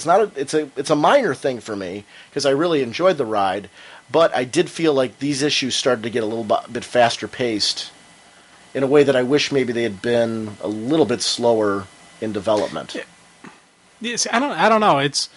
This is one of those things where you can sit down and you could break down this issue should have done this and gone from the beginning to end and never really even have an answer that everybody is going to like. No. It's we're definitely at the second half of Countdown saw things speeding up, things I think moving at a faster pace. And it was, the train, just building, it crossed over the hill and now it's rushing down to the end. And that's a good way to look at it too. So, but overall, I would say as a body of work, I've enjoyed all 52 issues of this. I just felt like in the last few issues, it's not really so much this issue, so issue 8's not really the best place for me to comment on that. There's some stuff that happens that I'm kind of like, what? Yeah, a couple times. But yeah, so we'll have to talk about that. When we get there. Yeah. Okay, so Ray's back with the group, and he immediately starts saying, hey, we're all in massive danger here. And he even explains that Karate Kid may have to die, which, of course, this doesn't sit well with either Una or Donna, But Jason, being the master of sympathy that he is, has the classic line. Okay, so let's cross ourselves, say something nice about Karate Kid, and put him in the ground. You gotta love the guy. But, once again... But in fairness to him, it's also fitting in the situation. Look at the world that they're on. And what we've seen from him in the issues leading up to this, and I really liked this writing there. This made sense. In the issues leading up to this, dude's been trying to do nothing but get off of that planet. So does he want to right now hang out for like a little love fest for everything? No, he wants to get out of here. Let's get moving. So whatever we got to do that and get back to that focus, let's go ahead and do it. Yeah, but Una and Donna, both, that's not what heroes do. We're going to find a cure. We got to help him. We got to help everybody. And it's, in one hand, I'm sitting there going, I completely understand what you're feeling here. Donna is the classic hero. Una, that's the guy she's in love with. Even though she's never publicly admitted it, you can tell. You can see it in her eyes that she's going to want that. And, yeah, I can understand what you're feeling, but sometimes you got to put those feelings aside and think of something else because, he's... with what's going on inside it, this is this massive, force of death and destruction that's inside him, this, Mordecaucus virus. So, you know what? The needs of the, many outweigh the needs of the few or the one. You know what, though? The Red's so true to me, though, because you're looking at somebody you love, and that's what I like. I know. That's very human debate. No, I'm agreeing with you in what you're saying. What I'm saying is that's what made it such a human debate. I see that side of it, but I also see the human side of her touching this character and saying, we can't do this. We got to help him. I like that drama. It's a nice unfolding drama in all this. Yeah, and even Kyle, he's kind of like, balancing, hey, why don't we have this conversation somewhere else? Why don't we go back to Earth? We'll talk about it. And Ray's like, no, you don't understand. We can't bring him to Earth. If we do, we may infect everybody. We got to solve this right now. And Ray, throughout all this, he really sees the serious nature of the virus. It's the scientist in him saying, okay, you got to put the emotions aside. We got to look at this logically. We got to, do what has to be done. And it's Jason Todd. Yeah. And let me put him down, like he's a dog. But a very rational solution to a situation, not a very compassionate one, but that fits his character. Yeah. Now, if things weren't difficult enough as we're going on with this great debate about what to do with Karate Kid, Jimmy Olsen, just the master of timing, goes, let me make things a little bit more confusing by saying, I have to confront Darkseid. Can we say something first? Oh. Just the impulsive nature of Mary Marvel at this point. This is crazy. We're not going to kill him. Let's go home and try to figure out a way to save him. Again, with what Ray Palmer said, he goes to Earth and everyone dies. You can't take him to Earth. Well, Kyle's saying the same thing, kind of. Where it's... But I'm totally on Ray Palmer's side on this one. Ray here is not saying that we shouldn't help him. Ray is rationally saying we can't take him to Earth. That is not an option here. So I like that because I never at any point in time feel like Ray's saying we shouldn't help him, we shouldn't do something. Ray's saying at this point, though, our options are limited. We can't take him to Earth. And he's right. You can't bring a plague to Earth. Right. So it's funny that both Kyle and Mary are being more impulsive in their nature on the whole thing and not thinking it through. Well, I think Kyle is more of the thinking of getting everybody off the world. And Mary, I don't know. Mary, it could be thinking the same thing where, okay, let's just get the heck out of here. But I don't know. On one hand, I can understand why they want to go immediately and not sit around in hell because that's what Apocalypse is. Right. But on the other hand, sometimes you got to look and you got to look before you leap because it's something nasty is going on. So I don't know, but yeah. So Jimmy Olsen, he's getting in his head that he has to confront Darkseid, and once again, everyone's like, "What?" And when I was reading it, I even put on the paper going, "What are you nuts, Olsen?" Come on, dude, think about it. And Donna is immediately like, "Are you nuts?" And Forager, however, kind of jumps in and says, we have to finish this war and kill a god. Forager's kind of going along with Jimmy on this one, saying it's time. We got to do this. We got to take things down. And Jimmy's convinced that Darkseid is the answer to all this anyway, and he's right. Yeah. He knows there is an answer to the whole thing. If something brought him to Apocalypse, and he knows the answer is there in Apocalypse, and he knows it's got to be Darkseid, which makes complete and perfect sense. Yeah. This heads back to Darkseid as he asks Midge to make his final move, but Midge is already gone. And we kind of get a nice little megalomaniac moment with Darkseid as he assumes that Midge has just run off defeated. And it's also a really, really nice full-page spread as Darkseid crushes the Midge piece saying, "Triumph." Darkseid triumphs over all, and I like that look and just that like I won, ha! But it's also frustration though that he wants this done. Yeah, he wants this done at this point. He wants the game over. He wants his victory, which also is a weakness because he's so carefully laid out this plan and so calmly laid out this plan. But at this point in time, he's showing his frustrations showing through his frustrations throwing shoe. His frustrations showing through at this point, because this is a lot of times a lot of your, like you said, megalomaniacs. A lot of their weakness comes from the fact that they can't keep that calm and patience throughout. There comes that point where they just want the power that they're thriving for already. And that's where their plan ultimately falls apart. Because there's that one thing then that creeps in that they didn't account for. Darkseid's been doing a real good job of hanging back and watching. Yeah. And planning moves and playing everything. This is where I think he starts to make mistakes that ultimately cost him. See, initially I didn't really see it as a mistake or a thing. I just saw it as a Darkseid's like, I won. Mm-hmm. It's done. I've not... But that's where you all of a sudden start ignoring things that you could have seen. Yeah, true. Because he didn't see the next play, but he didn't see Midge's next play. But really, I'm wondering how much did Midge's next play help out and whatnot. So right.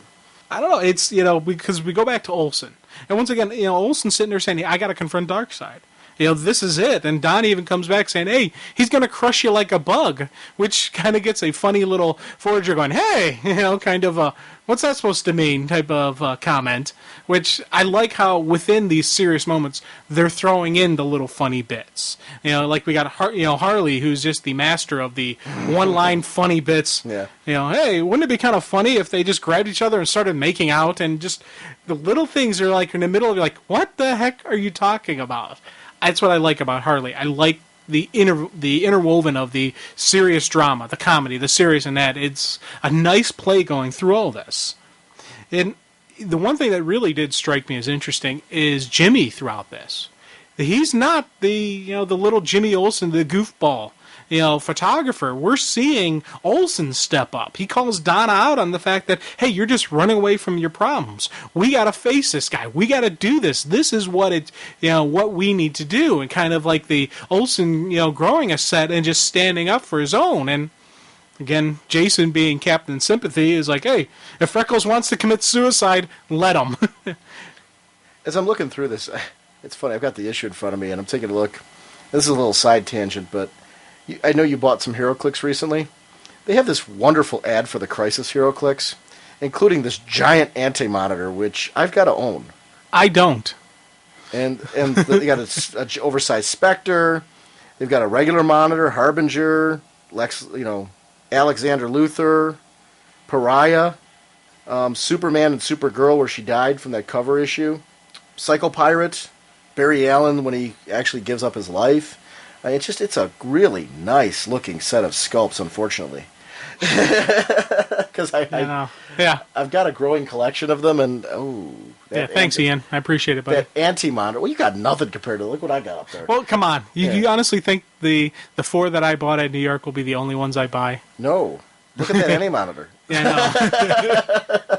Anyway, speaking of monitors, though, this is where we get back to Midge and his issues. Only a suicidal fool would confront Darkseid now. And it's funny. I really feel like Midge throughout this whole thing didn't really have a very good plan. Yeah. I think he had a good plan. He just lacked control of all his pieces. Right. He's not a general. He's not a manipulator. He is a monitor. He's somebody who watches. Yeah, by watching society, you do learn a lot, but by not interacting, by not dealing with the stuff, you do lose out on little stuff. Like, for example... He's not a good general, though, because he doesn't inspire people to follow him. Well, okay, but also, Darkseid doesn't inspire people to follow him. He rules by fear. Mm-hmm. So what Midge was trying to do was Midge was trying to manipulate. Yeah. Midge was a manipulator, but he wasn't good at manipulating. Why? Because he didn't really have the human interaction, the human dialogue. Bob probably would have been a better manipulator because he spent more time with the humans. He understands his quarry. But we saw how well Bob went. Oh yeah, absolutely. The thing about Darkseid, though, is I disagree with you to a certain extent. I think he inspires a certain kind of people to follow him. Of course, those people that he inspires to follow him a lot of times are people that would quickly turn on him as well, such as Desaad and Granny Goodness and things like that. So I think he does inspire a certain amount of loyalty into those characters. You're right, partially because of fear, but I think there is something more to it than that. It's interesting to take a look at these characters. It really is. And I like how Midge shows up and immediately conversations stop. Everyone gets in combat mode. They're ready for a fight. And even Jason, one of the reasons I love the guy is like, just give me time to flank him. He's already thinking, I'm going to hit, he'll go for the blind spot. He knows he won't kill him, but it'll be a distraction, and maybe some of the other big guns can fire and do some damage. It's, he's the strategist who thinks on his feet. He's the fighter. He's the killer. He is, he's a battle general. He's the guy. If I'm in a fight, he's the guy I want in the fight. Now, granted, if there's a chance where, there's a good chance he may abandon me in the fight if it looks like things are about to end, and he's got to save his own neck. So that makes him a little bit of a liability. But definitely in the initial opening of a battle, you want him there. You want him to, to do his deal. The interesting thing about Midge here is he basically at this point gave up all belief in any of his people that he put into place handling the situation. He came in to handle it himself, realizing that the only way to slow down and perhaps put a roadblock in Darkseid is to take his major player out of play. And he's trying to do that right now with Jimmy. Yeah, it's, I think basically this is his desperation move. This is his Hail Mary pass. He's trying to figure out, okay, this is it. If I don't do something now, the game is over. And he kind of probably realizes the game is over, so he's got to change up what he's doing. He's got to change his plan. He's got to re-manipulate stuff. And he starts telling Olsen, hey, you can't go after Darkseid, because the reason you have all these powers is because he put them into you. He put it into you, and then he was going to take them all out when he wanted, when he needed them, when it suited his purpose. So if you go up to him right now, all he's going to do is take away the powers from you and leave you dead. It's, which is true. And to be honest, it's a beautiful plan. And even they question, what the heck are you talking about? But Jimmy Olsen has the greatest insurance plan known to mankind, and that, of course, is being Superman's best pal. I loved that little usage of it, and the fact that he said, hey, hello, you would make the perfect, plan, ploy for this, because of your friendship. Because if you were ever in any serious danger, Superman would be there for the save. So, once again, just showing the nice layering that, Darkseid did with choosing his vessel. Jimmy Olsen was a great vessel for him. Here's why. Boom. I like the philosophical debate over the virus between Firestorm and Ray Palmer and what's going on there, because, basically the issue is Ray's really adamant that this thing could mutate, it could become sentient, it could become alive, and if it does, we got a huge problem here. Mm-hmm. Any wrong moves that we make from this could make the situation far worse than it already is, and it's already bad. And I really like philosophical debates on that, where you see people who are both clearly heroes, because Firestorm comes back with the fact, that's what we do, Ray, we're heroes, but Ray's argument somehow seems stronger to me, and in some ways even more heroic, in the sense that you've got to make the stand to protect people, which is what Ray's trying to do. So he's actually being logical and taking it through step by step and saying, hey, look, we've got to be extremely careful on any move we make with this guy, because we could kill everybody. The other thing is, too, none of them know whether they can live or die over this. Yeah. Yeah, this is an unknown factor, and I like the fact that they're having this. But Midge just he's had enough of this. He's like this is the exact flaw the weaker monitors emulated due to watching your kind. Inaction is death. You deserve extinction in my views, but now only time will if you can avoid that fate. I've played my part in this cosmic struggle. Bear witness to my final move, Dark Side, as Midge teleports them out of off Apocalypse back onto Earth. I was like, sweet. So they go back to Earth, or at least what they think is Earth, and there's some really great moments in this one where, basically the issue is, and this wraps up pretty quickly in the sense that they can't do anything or make any move right now without deciding whether or not they kill Karate Kid. Yeah. Because, they're back on Earth right now. The virus is on Earth. And they've got to quarantine him, they've got to do something, and they've got to do it fast, or else everyone's going to die. Yeah, and what it's, you're seeing just the panic, and some are like, hey, what's going on here? But, Ray, I love just some of the facial expressions of Ray's like, oh, God, no, his worst nightmare has finally happened, and he's got to stop it. Back issue. Doug Mahnke doing Bizarro is, this would actually make a really, really fun, this unsecret origin of Bizarro. It's, this one totally, the artwork totally fits this. And I like that it's in Bizarro speak. I like when these origins are told from the history, the point of view of the villain themselves. That's, for me, it's more than just a narration on who this person is. It's an actual little story that you get, that you read and you can enjoy.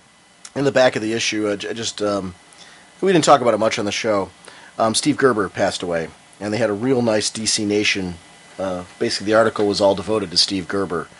And Steve actually died without having the chance to finish the Countdown to Mystery story with Dr. Fate. He had his template in there, and they got pretty far in it. I've been really enjoying that. I think it's a story that built up over time, especially for people. I saw a lot of criticism early on that it was moving kind of slowly.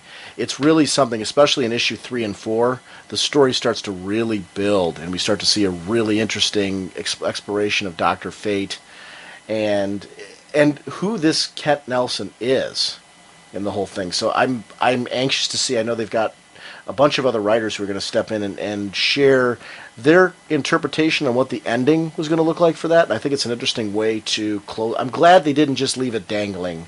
I'm glad they're going to do something as kind of an homage to him as a concluding issue. That's got to be a tough one, to be honest. You think about it, and that's, you got your friend who, this is more than a colleague. I'm assuming these are like, going to be some of his close friends doing this. And, or even people that just really enjoyed his work that are, looking forward to the honor of being able to do something to honor this man by finishing off this story for him. And I'm glad that they're doing that. I honestly hope, I'm really growing fond, as Countdown to Mystery had continued, I was really starting to grow fond of his take on Dr. Fate.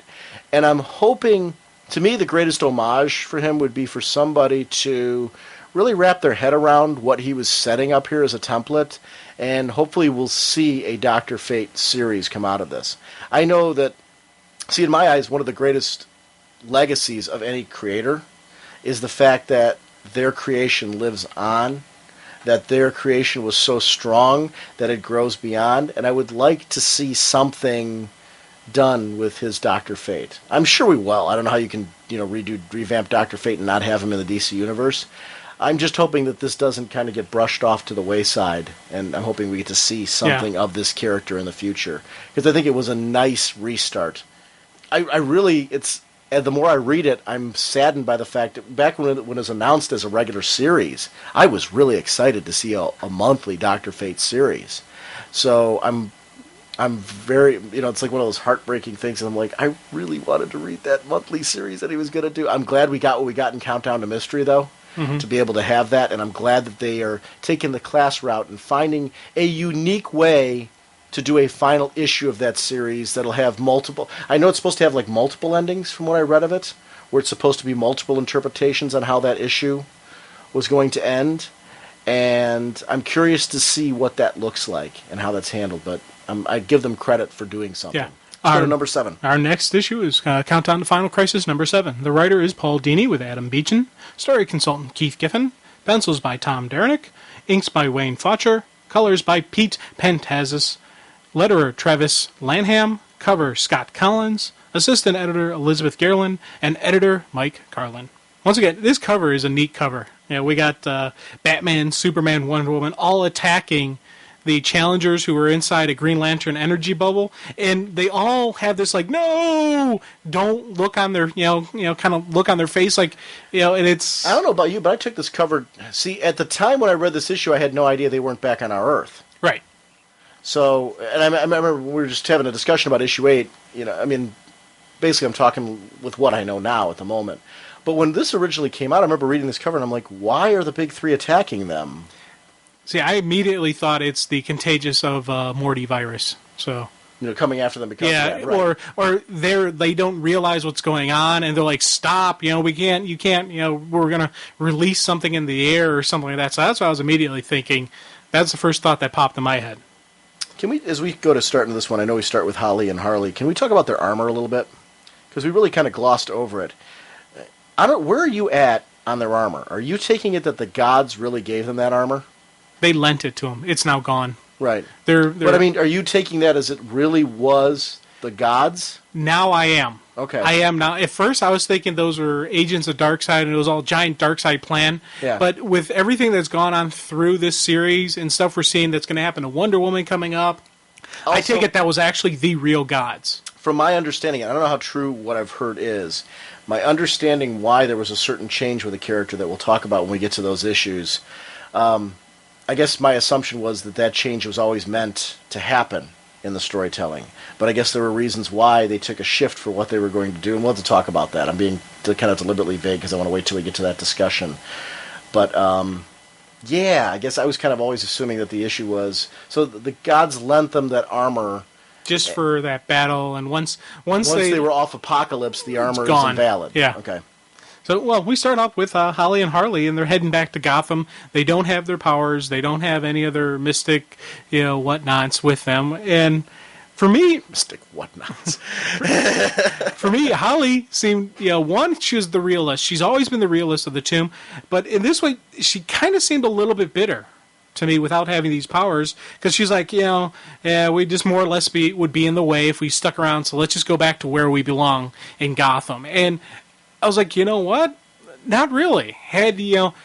Yes, they're not the mega-powered superheroes, but we're seeing normal people who want to step up and do what's right, make a difference. But, and on the one hand, though, I do understand they're heading to the JLA.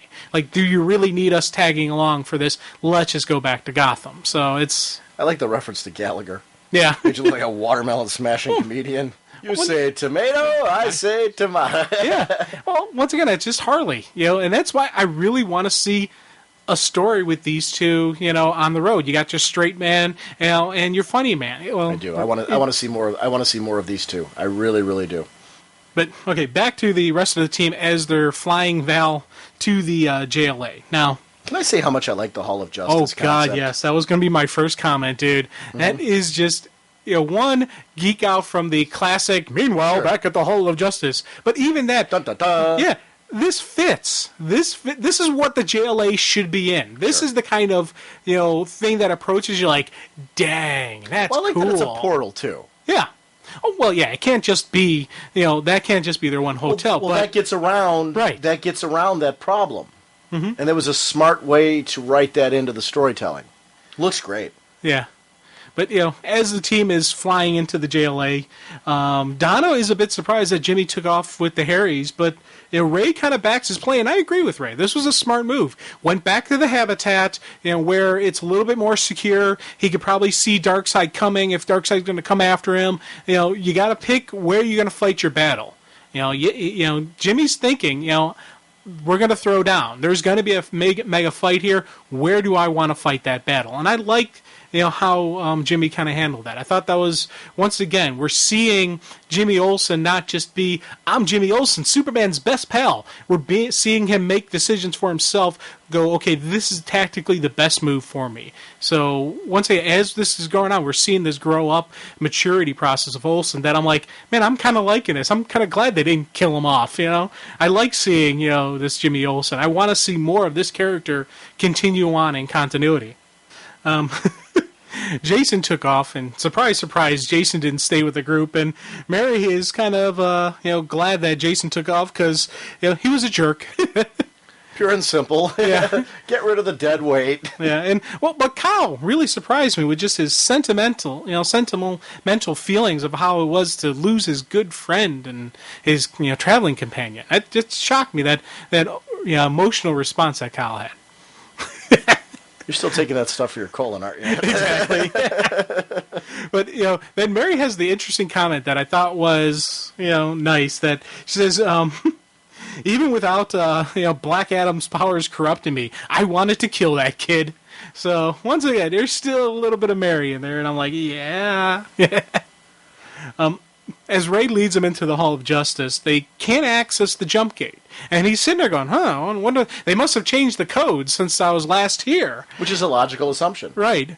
But off camera, we see that we've never changed the access codes. No one's been stupid enough to try to break into the hall. And you turn around and you see Superman just hovering over them, and he's got this really badass look on his face like, okay, what are you doing in my house? You know what I really liked about this boat? They have this moment where, Ray says, Superman, it's me, Ray. It hasn't been that long, that type of thing. The only Ray I know of is Ray Terrell, and you're not, but it stops right there when he notices somebody's in trouble. Exactly. This is classic Superman. It's what I like about this guy. Everything drops the moment. This is not as important as the person in need. Is that person hurt? And I like it. Yeah, I know. And you can see no matter what Earth it is, Superman is still Superman. He's going to say, okay, now in his mind he's thinking, okay, these people came here not to break in, but to get help for their friend. And just as they're starting to get the group, and, Ray's like, yes, he's in desperate need, in comes the Flash and Green Lantern. Both they heard the distress alarm, so they come running, and Kyle, as soon as he sees Hal, is like, hey, Hal. And that just sets it off everything back in motion again, because Hal's like, how do you know my name? Who are you? What's going on here? Because that's his secret identity. What a great way to let us see the fact that they are on a different Earth than to let us experience it through their eyes. I'm a big fan of this kind of writing. I'm a big fan of this way of developing a story. Bring us into the experience. Let us see through the eyes of the character. Make us a partner in the story with the characters. You're going to hook me in. This was very well played. Very well handled. Because then Firestorm comes crashing through and says, hey, something's seriously out of whack here, fellas. And walks right into, kind of a duh. Yeah, and once again, they're sitting there, it's like, hey, something's going on here. And Ray's like, Ray sees it now. He knows we got to get out of here. We got to figure out something in private. And Firestorm does a quick blast of light, blinding and confusing everybody as Ray is able to work the teleporter controllers and get them out of the hall, just so they can regroup. And again, I like the fact that they're just, jumping through, and you just got to keep moving, you got to keep, going, and boom, boom, boom, boom, boom. Did you say Ray's working the teleport controllers? Yeah, I thought Ray did. No, Firestorm did it. Firestorm took them out of there. No, Firestorm blasted, and then Ray teleported them. Where are you seeing that Ray teleported them? I could have swore when they're talking the next couple panels, Ray says he worked the controllers. No? No, next page. Where's the crisis? Right here? Yeah. Where's Ray working the map? No, keep going. Keep going. I'm going right here. In that discussion where they're all sitting around throwing up. Yeah. I see. He's able to shrink and do some buttons on the teleport system. I see.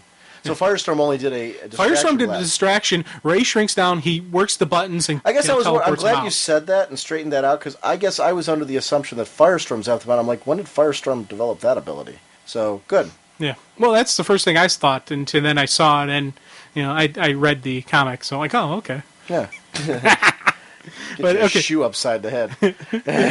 So I liked the Tom Derenick pencils here. Yes. This Firestorm is really I'm a big fan of Jamal Eigel's take on this character when they reworked the whole costume and everything, and Tom Derenick nailed it.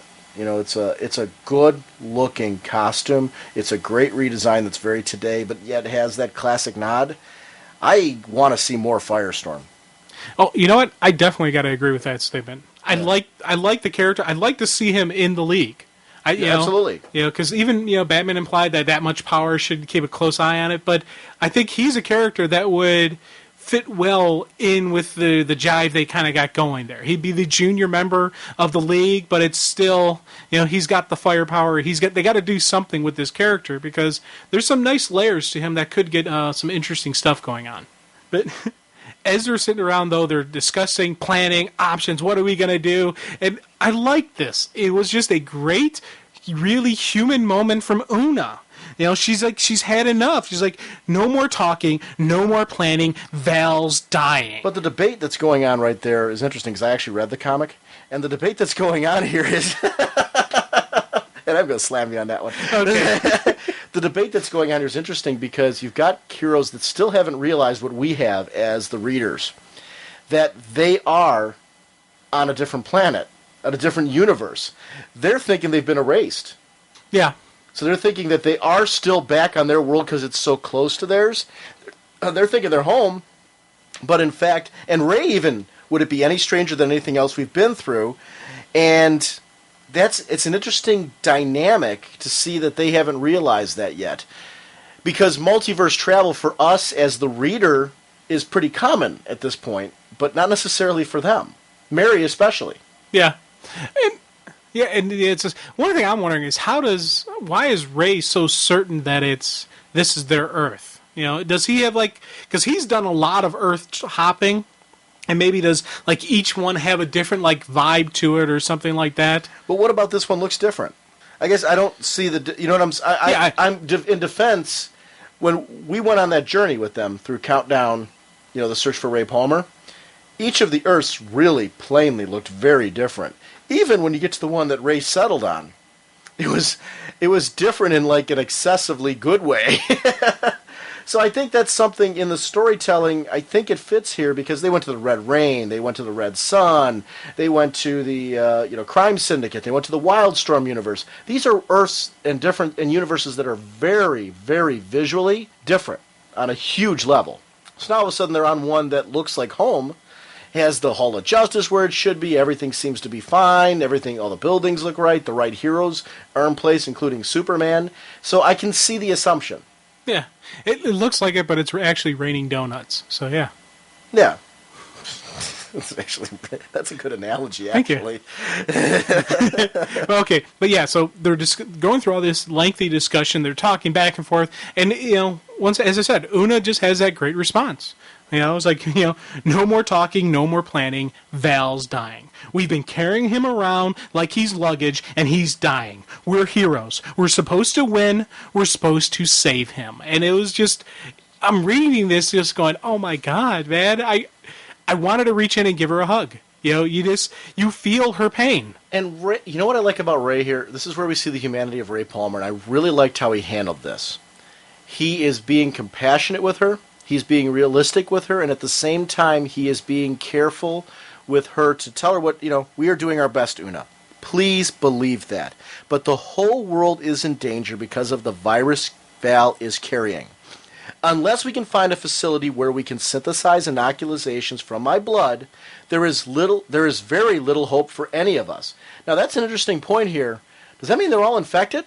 See, I take it that they are already, but Wouldn't you take it that way? That's how I'm taking it. That they're right now infected, and we see later on in in a couple issues what exactly is going on with Morty. That I don't know. I'm thinking they're already covered. They're already carrying. They're already carriers. This is really interesting too because I like when they do this. To add it one step further, the first thing you'd say is, well, he's got the most powerful weapon in the universe. Why can't Green Lantern just take care of this? Because Ray doesn't know how to take care of it. He can't tell Kyle what to do. Kyle can whip up anything that he can't imagine. But if Ray can't tell him what to imagine, his willpower is useless in this situation. Mm-hmm. And I liked that. Yeah, and also, I digged how Firestorm's telling him, hey, there's a Cadmus facility nearby. Professor Stein used to always talk about it. Now, who is in there with in Firestorm? Is Professor Stein in there? and it's not really, him remembering that what Professor Stein said, or do we actually have Is his girlfriend in there still? Yeah, I don't know. That's what I'm wondering. Who's in there? Is it Professor or is it the girlfriend? Because that, I think, would add a little bit interesting, because he's saying, yeah, Professor Stein used to tell me all about this, but really, it's Professor Stein in there with him right now. I don't know. Oh, wait. Firestorm never went out of his way to reveal that there was a duality there. Yeah. So I don't know. That's what I'm wondering, if that's actually... him or the girlfriend. I'm trying to remember back in Countdown. He saved Stein. We saw that. Right? Yeah, he saved... Oh, yeah. Okay, so then... But then he gets captured by Brother Eye when they get brought to Apocalypse, and he gets turned into a human reactor. Stein does. Well, Firestorm does. Right. But was he merged with Stein at that point? I don't remember which one he was merged with. I'm trying to remember as well. Interesting debate. Hang on. I guess I was trying to remember. Didn't he become an OMAC? Wasn't that Stein who became an OMAC? I'm trying to go back. I mean, there's so much going on. I thought Stein turned into an OMAC. Maybe. That's probably... yeah. Whew. I don't know where Stein is. One of our listeners, if you're listening to this, and you can shoot us an email, we'll put it on next week's show. Try to remind us what happened with Stein. I have to go dig back through my comic. I'll dig through my comics, too, to try and find out the answer to that as well for next week, because I don't have those in front of me right now, and we got to get this recorded if we're going to get this out for tomorrow. That's the only reason why. It's not that we're being lazy. It's we've got to finish up the show in time to get it out, because I got a First Communion between now and then, so... Oh, swell. Yeah. Okay. As the team flies then onto this Cadmus facility, we see they come across Jimmy and the Harriers waiting there for them. There was no habitat, and Jimmy figured, okay... The Harriers? What did I say? You said the Harriers. The Harries. Harriers. The one's a flying plane that hovers, and the other one's a group of biker hippie dudes. There you go. Yeah, it's all the same. Tomato. Come on. But... Jimmy, since there was no habitat, Jimmy kind of figured out what was going on and figured the team would be coming to this place, and he set up camp just waiting for him. Now, the one thing I'm wondering is how did Jimmy know they were coming to that spot? The last Jimmy knew, they were heading to D.C. to the JLA. Cadmus has facilities all over the place. Why would he know they were going to the one in New York? Not the D.C. facility, or not the Metropolis facility. How did he know they were going to that one specifically? Well, he didn't. They came across Jimmy. Right, but Jimmy was set up at that campsite figuring, you guys are going to make your way here. Jimmy is, I'm assuming, he's right near the location of the Cadmus facility. He knew they were going to come to Cadmus. He knew they were going to go to that spot. Location. But think about it. They were going to D.C. was the last thing that Jimmy knew. They were heading to D.C. to talk to... Okay. Now, the one thing I'm wondering is there somebody, kind of like influencing Jimmy, giving him little suggestions? Maybe someone who, manipulates a chessboard very well. I don't know. Maybe, because we know where Jimmy's powers come from, maybe there's more than just simple storage facility. Maybe, Darkseid's feeding Jimmy with stuff, telling him, hey, go here, do this. Let's put everyone together in one place. Yeah. Why would Darkseid, though... Or Midge. Maybe it's Midge. Yeah. I don't know. Maybe there's some extra little communication going on. I actually like that concept that they're being put into places by, a higher power. It fits the whole chess analogy that's going on. And it fits kind of what's been going on in Countdown with them anyway. It actually adds a lot more weight that they all wound up on Apocalypse, which seemed kind of, rushed to a certain extent. But then... if they were all deliberately put there by outside sources, that they were led in that direction, that adds to the whole chessboard thing. Right. That they're being manipulated. They're being put in the places that they want them to be. It adds a lot more weight to Mary's journey. Adds a lot more weight to what's going on with the challengers. It adds a lot more weight to Jimmy's. So, yeah, I actually, you know what? It's funny, now that you say that, I'm kind of like, certain manipulations on the outside explain a lot of things that feel a little off. Yeah. They're supposed to. Yeah. Okay. As the team gets together, they quickly realize they're going to need every gun they have for this. This isn't going to be some light little walk in the park, and they're like, okay, we need to really regroup. And once again, we're seeing some really cool scenes from Jimmy as he's kind of matured and he's stepped up, with his interaction with them. He's not the goofy kid. He is a part of that team. He's part of the decision factor. Donna's like, yeah, then we'll synthesize blood. He's like, yeah, that makes sense. It's a good plan. Kind of like a co-signing along with what they're saying. He's kind of like their equal in this matter, not little Jimmy Olsen, and I like that. Now, they of course sent Kyle as the, I don't know, he's the delivery guy or, pickup guy or whatever, and he's picking up, getting the various people, and he comes back with Harley and Holly, and I have to say, I didn't like the scene.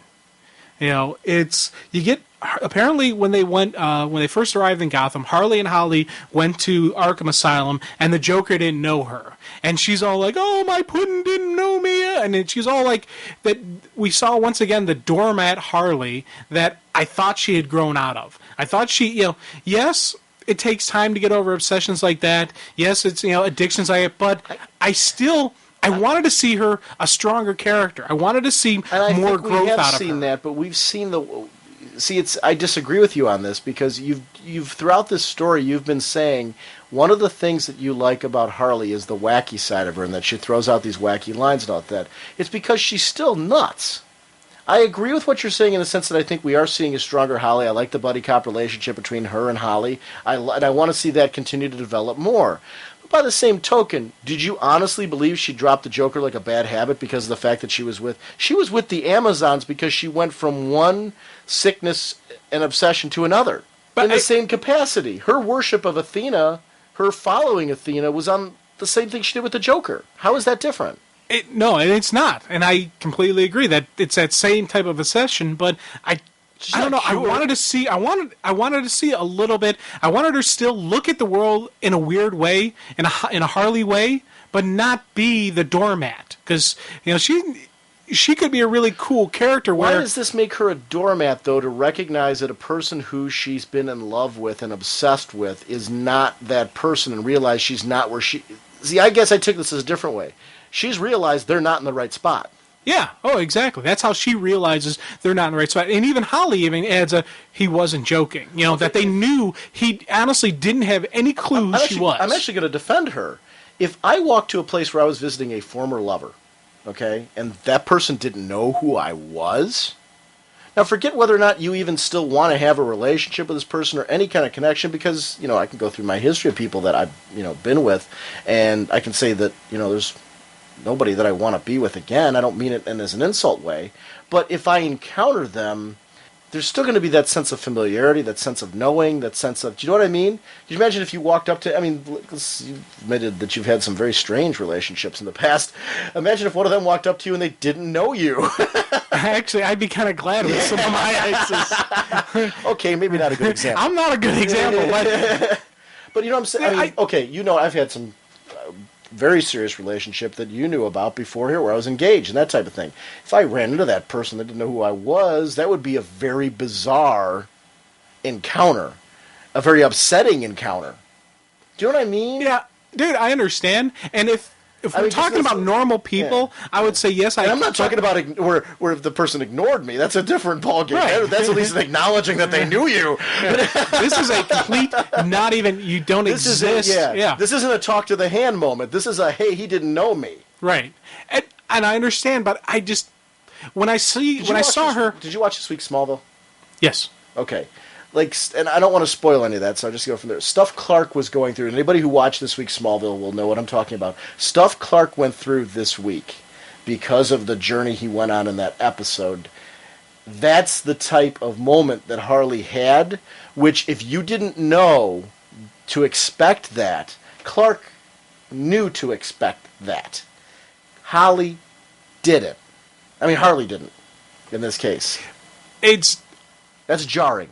It's jarring, and, I'm not saying, and yes, it is jarring, and I understand it. I understand it, but it's just like something in it triggered me the wrong way with her. I want to see Harley still be nuts, because that makes Harley fun, but I don't want to see her, just have Joker have the power just to walk all over her. But how is this the Joker walking over? I don't see the... Okay. I guess what I'm saying here is, I'm trying to understand you. I'm not putting down your comment. I'm trying to understand your comment. There's a huge difference there. I don't understand how this for you is equating to her being a doormat when all she's saying is that he didn't know her. And to be honest, it could be a very unfair assessment on my part. Just seeing her reaction, see her go into the, oh, my little puddin' kind of stuff. And I'm just envisioning all the different stuff she's done, where he's just completely done whatever he wanted. This could lead to her falling back. And see, I think that's where the relationship with Holly is going to be different for her. When she and Poison Ivy were running together, when they were running buddies and all that stuff, because of their relationship, Holly took a different stance to a certain extent on the Joker. To a certain extent. I'm not saying like she's completely cured, and that's what I'm liking about this relationship. She isn't completely cured. I don't want to read that, because half the fun of Holly is she's nuts. Exactly.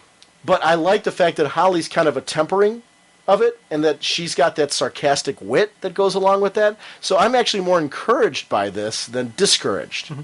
Plus, you also think about the current Joker we have. We have a very dark, sinister Joker. Oh, yeah. That he wants nothing to do. It's far from pudding. Right. He wants nothing to do with Harley, right. And he actually tried to kill her. Right. So it's, I don't want to see Harley get mixed up in that again. I want to see her keep separate. But he did it lovingly. Oh, okay. So I understand more what you're saying. You're saying more of the potential that she would head down that path. Exactly. That's okay. When I see her reaction, that's the first thought that pops in my head, and that gets me worried about her. I wasn't trying to put down. I was trying to understand where you were getting this from, because I'm like, I can't see that. I did kind of chuckle that Jason didn't join them, and Kyle's like he was busy, and we see this image of Jason busting some heads. Now, let me ask you, because I got a theory. I don't think Kyle even approached Jason. I think he flew up, saw Jason fight, and said, leave him alone, and kept on going. Do you think he actually asked him to join him? No, but here's the problem I have with that. Okay, I'm going on this theory right now. Why are we assuming these people are immune? I haven't assumed. I'm assuming they're carriers. Wouldn't Jason have to be? Like, wouldn't you try to isolate? Did you ever? You don't read. How much Stephen King have you read? I've read a lot. Did you read The Stand? Yeah. Okay. Once a virus gets out, it's out. Yeah. Wouldn't you try to contain every possible person who could come in contact with others? And not only should Kyle have brought in Jason, he should have brought in the guy who was punching. Yeah. And I agree. And I'm actually containment at this point. You gotta, and the other thing is like they're if anything, Superman. Yeah. They should have brought in Superman. They should be, this. They had some moments with Superman. Granted, it wasn't physical contact, but this virus, and nothing about this virus is saying to me physical contact. Right, and also they're carrying around Val on a sled. I'd have him in a complete energy bubble, 24/7. Granted, it'll take some serious willpower on Kyle's part, but that should be something that I thought would have been a cool thing. They keep him in containment the entire time. Sled. Oh, yeah, it's a very nice sled, but it's still an open-aired sled. Mm-hmm. I would have rather, especially with some of the fight scenes coming up, seen him have to maintain the energy bubble around Val while he's duking it out, because you'd really see some, him flex some ring muscle. Okay, now it's, we get another...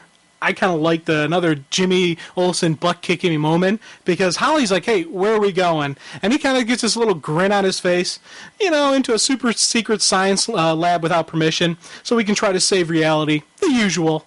It was just a, time for strutting. It's that down, kind of hero moment as he's walking towards, the panel. Okay.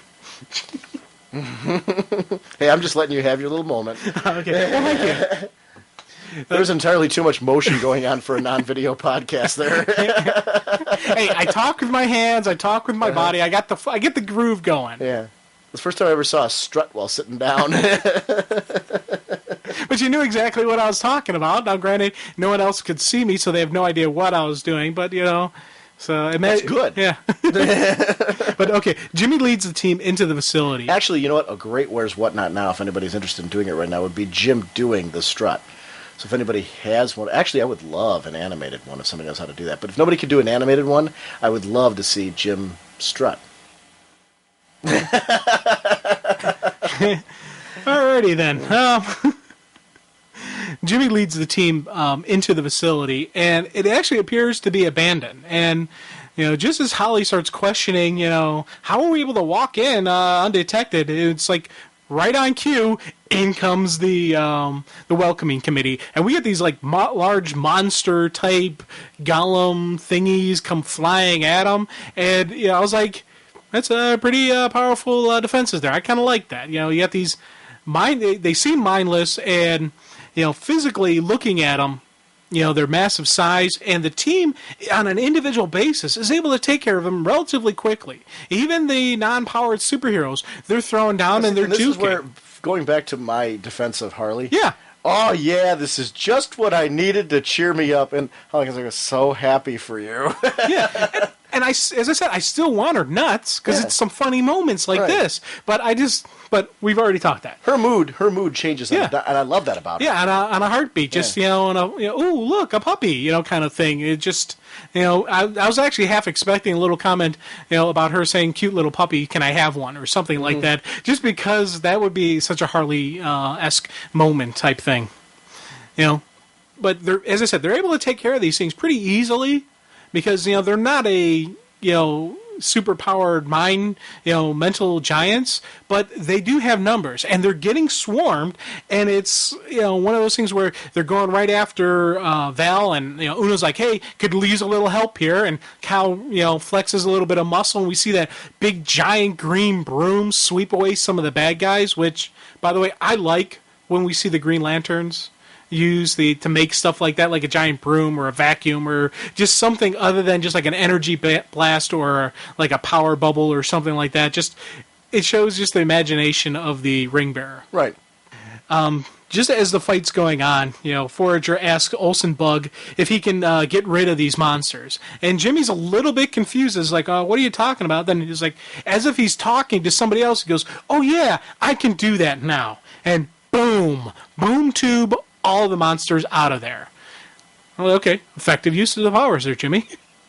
I like that he can create a boom tube on the fly. I know, and just add will. And it's not even one of those where his life is in danger that he has to do it. In this case, it was. His powers were fully going at this point. Yeah, so he's probably, He was being attacked, so yeah, I think he had access to his powers. I'm glad to see, though, that as time's going on, he's getting a little bit more control over them. Mm-hmm. Dublex, or Doobie, appears. And he's a little bit puzzled because, one, Jimmy knows who he is, and he has no idea who Jimmy is. But not only that, Jimmy has this history, these long acquaintance, these memories of this long acquaintance with him, and he's like, how the heck do you have these memories with me? And that stuff goes right back to the Fourth World stuff as well. Right. And it's, and I like the fact that these were the facts that made him think, okay, I can trust these guys. These aren't my enemy. They're not trying to kill me. Something's going on here. What's going on? And that gives Ray the chance to start explaining, hey, we got something going on here. But once again, when you're dealing with someone with the mental powers, they're not going to wait for you to sit there and explain it. They're like, okay, let me pull the knowledge out. And you get Una running up in a panic. You got to help him. You got to help him. He's like, calm down. Okay, I see, there's the virus. I see you have the cure. All right, and he's getting the image of everybody. He's scanning them all, finding out why exactly they're there. Very calm, very analytical, very alien. Right, and very logical. It's, considering his creation, he's a character that would feel this way, and I liked that.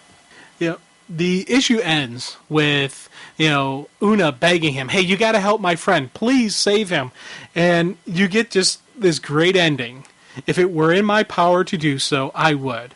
But I'm afraid your friend is already dead. And just the look of shock on everyone's face, and just bam. I was really, and I wasn't disappointed with the storytelling. I was just disappointed that it happened. Because I really, really wanted Karate Kid to survive out of this. I'm not saying it's wrong, it's poorly written. The way they did it was fine. I just was like, whew.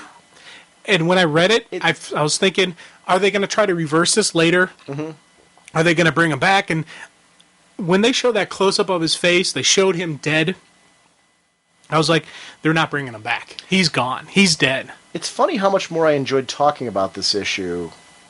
As I was reading it, like I said, I mentioned that things started moving pretty quick in some of these issues, and I felt like some things were kind of rushed through. But when you started talking about your chess analogy, how Darkseid and Midge were moving players into place at this point, it actually, to me, I'm kind of like, wait a minute, that actually fits what my emotions were as I was reading this, and it fits what they would be feeling at that point, and that type of intensity. And it really kind of changed a lot of my view of what these issues were like as we were going through. So it actually, you've increased my enjoyment of these issues just with some of your observations as to what was going on.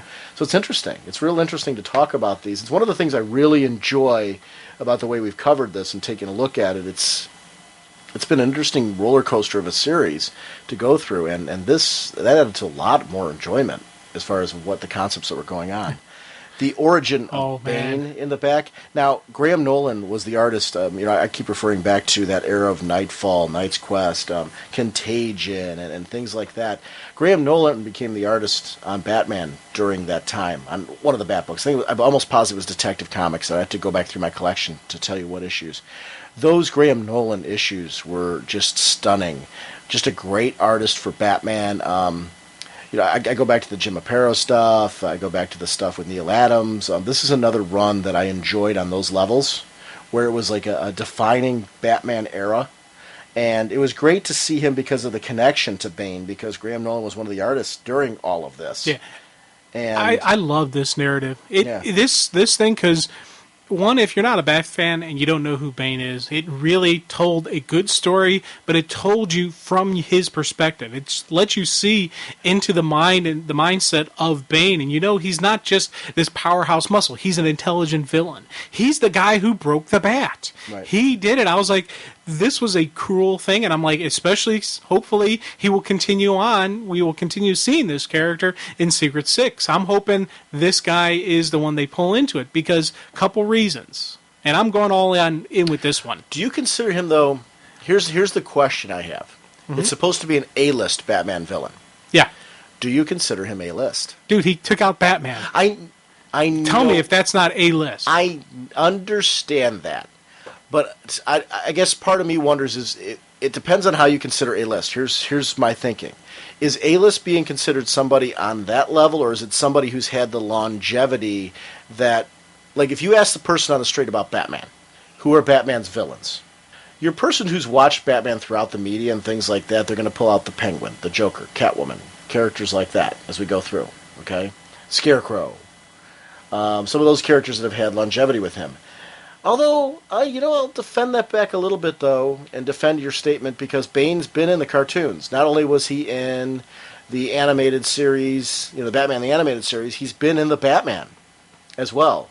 So Bane is one of those characters that's been across medium. So I don't know. Yeah, and one of the reasons I really want to see this guy, because he is such an intelligent character. He is such a multi-layered character that when done correctly, he is just this awesome, just this really great read. And, with Gail Simone taking the writing for Secret Six, we know she would handle the character well. And we know we would get this nice little dynamics. Because you think about it. The team needs a tank with Barda dead.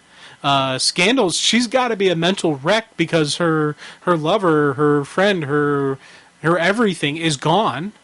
So Bane would look at this situation and say, I could manipulate this thing. I could actually probably end up running the show here with very little effort. As long as he plays it correctly, he could probably, manipulate the scenes. You got his friendship with Deadshot through Suicide Squad and through Salvation Run. So there's a nice connection there of a way to pull him in.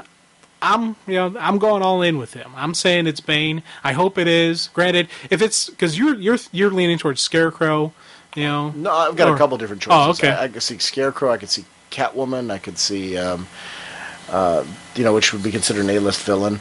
Although, her status is always in question at the moment. I'm wondering, though, if maybe this is one of the reasons why, her solo series is being canceled, because maybe there's better use for her in Secret Six. And she's a thief, so she would fit that team dynamic to a certain... I don't know. I don't know. I enjoyed her a great deal when she made the appearance in Outsiders, but there's certainly a reason with what's been going on with her storyline-wise for her to join a group like this. So we'll see. Yeah, I don't know. We're going to see some... It's going to be interesting, but I'm hoping Bane. I don't see it being like Penguin. No. Obviously, I don't see it being the Joker. Yeah, he doesn't work well with others. No, that would be a terrible combination. It'd be fun for a few issues, though. So it's kind of hard to go through that list, and I don't see it being Riddler because of his current status quo. Right. So I don't know. It could be Bane. It could be Catwoman. Could be Scarecrow. Is there anybody leaving out? Not really. Yeah. Off the A list. Ventriloquist? I don't know if Ventriloquist Yeah. fits with the Secret Six, though. No. See, I wouldn't think she does. Yeah. Yeah, who knows what Ventriloquist is going to be. Yeah. All right, let's go ahead and take a look at number 6. Yeah. Next issue, Countdown Final Crisis number 6. The writer is Paul Dini with Adam Beach and story consultant Keith Giffen. Pencils, Mike Norton. Inks by Jimmy Palmiotti. Colors by Tom Chu. Cover, Scott Collins with assistant editor Elizabeth Garland and editor Mike Carlin. Do letters by Travis Lanham. And letters by Travis Lanham. I'm here for you. You got my back. Team. You got the cover. This cover was really, really cool. Because, the Great Disaster is something throughout DC's history that we've heard about. And to actually see the Great Disaster. I didn't like Hawkman slumped in the back. That really bugged me. But other than that, it's a gorgeous cover. Because really, it should have been Hawkman rising up triumphant. We can carry on. We'll carry on. We'll ignore that comment. I tell you, I like this issue. No, it's actually wonderful. He nailed all the characters. It's one of the... Actually, looking at this cover, I have a lot of hope for Brave and the Bold. Yeah. Because, all the players are being... laid out in this particular cover, and he did a really nice job. I like his Blue Beetle in particular. Yeah, I like this this issue really because one of the strengths of it was how the story was told. It wasn't your typical inner dialogue combination dialogue action sequence. It was all inner dialogue from one perspective, of course, which we learn eventually is Buddy Blank. And it's just that I don't want this on every comic I read, but it's a nice place they put it in there because there's a lot of stuff that happened here that if it had been a traditional comic book style, it would have been an okay issue, advancing the story and whatnot. But when they did this, it made it something more than just a story. It made it some like an expression. Plus, it really gave Mike Norton a chance to flex some creative muscle on the writing on the artwork. Because it's so dependent on seeing the reaction of people's faces. And as Buddy's saying what he thinks is going on, you see in the background the anger and the arguments going on, or the shock and whatnot. It was a nice, just visual comic. And it's a diary-style moment, which is so awesome about it, because you really are getting into someone's personal thoughts, getting into their head. So the emotional, as you're saying, the emotion needs to come out in the artwork, because the emotion's coming across in the pages of the diary, which is really that kind of thing. It really reads like a journal. Buddy starts off by explaining how the challengers easily took out their defenses, and then Dublex brought them into the inner chamber. We further see how the Atom is trying to explain to all the bigwigs what is actually going on. But again, because Buddy's not in the room, we don't actually see his words, but we see the body mechanics of Atom as he's talking to them and saying what's going on. Everyone had their doubts, but it was, Dublex vouching for them that got the process rolling. The fact that this guy is saying, hey, they're on the up and up, you got to listen to them. It was, you needed something to get the ball rolling, and we get it going. All that, and also they realized that even though Karate Kid is dead, there's something living inside him, which I was like, okay, see, there is something going on here with the virus. And they immediately, of course, throw him in a stasis field to try to contain it, but I'm like, is it a little bit too late? You're now just throwing him in a stasis field. He's been around for a whole lot of hanging out and whatnot. So I don't know. I like the gray tones on the body, making it look like he's more frozen, like in a frozen state, like if you chilled the body or something like that, which would fit with that stasis field that they have him in. Almost like they put him in suspended animation. Yeah. In Torchwood, when they've been pulling people out of the cabinets, they've been frozen. You see that that grayish, bluish color over them, and that really worked for me here.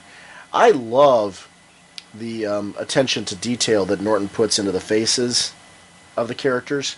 How everyone has a very unique, when you look at them, they all have a unique look. Like you can tell from a distance or up close who each character is. You can tell what they're feeling from their facial expressions. I'm a big fan of facial expression and characters. Yeah.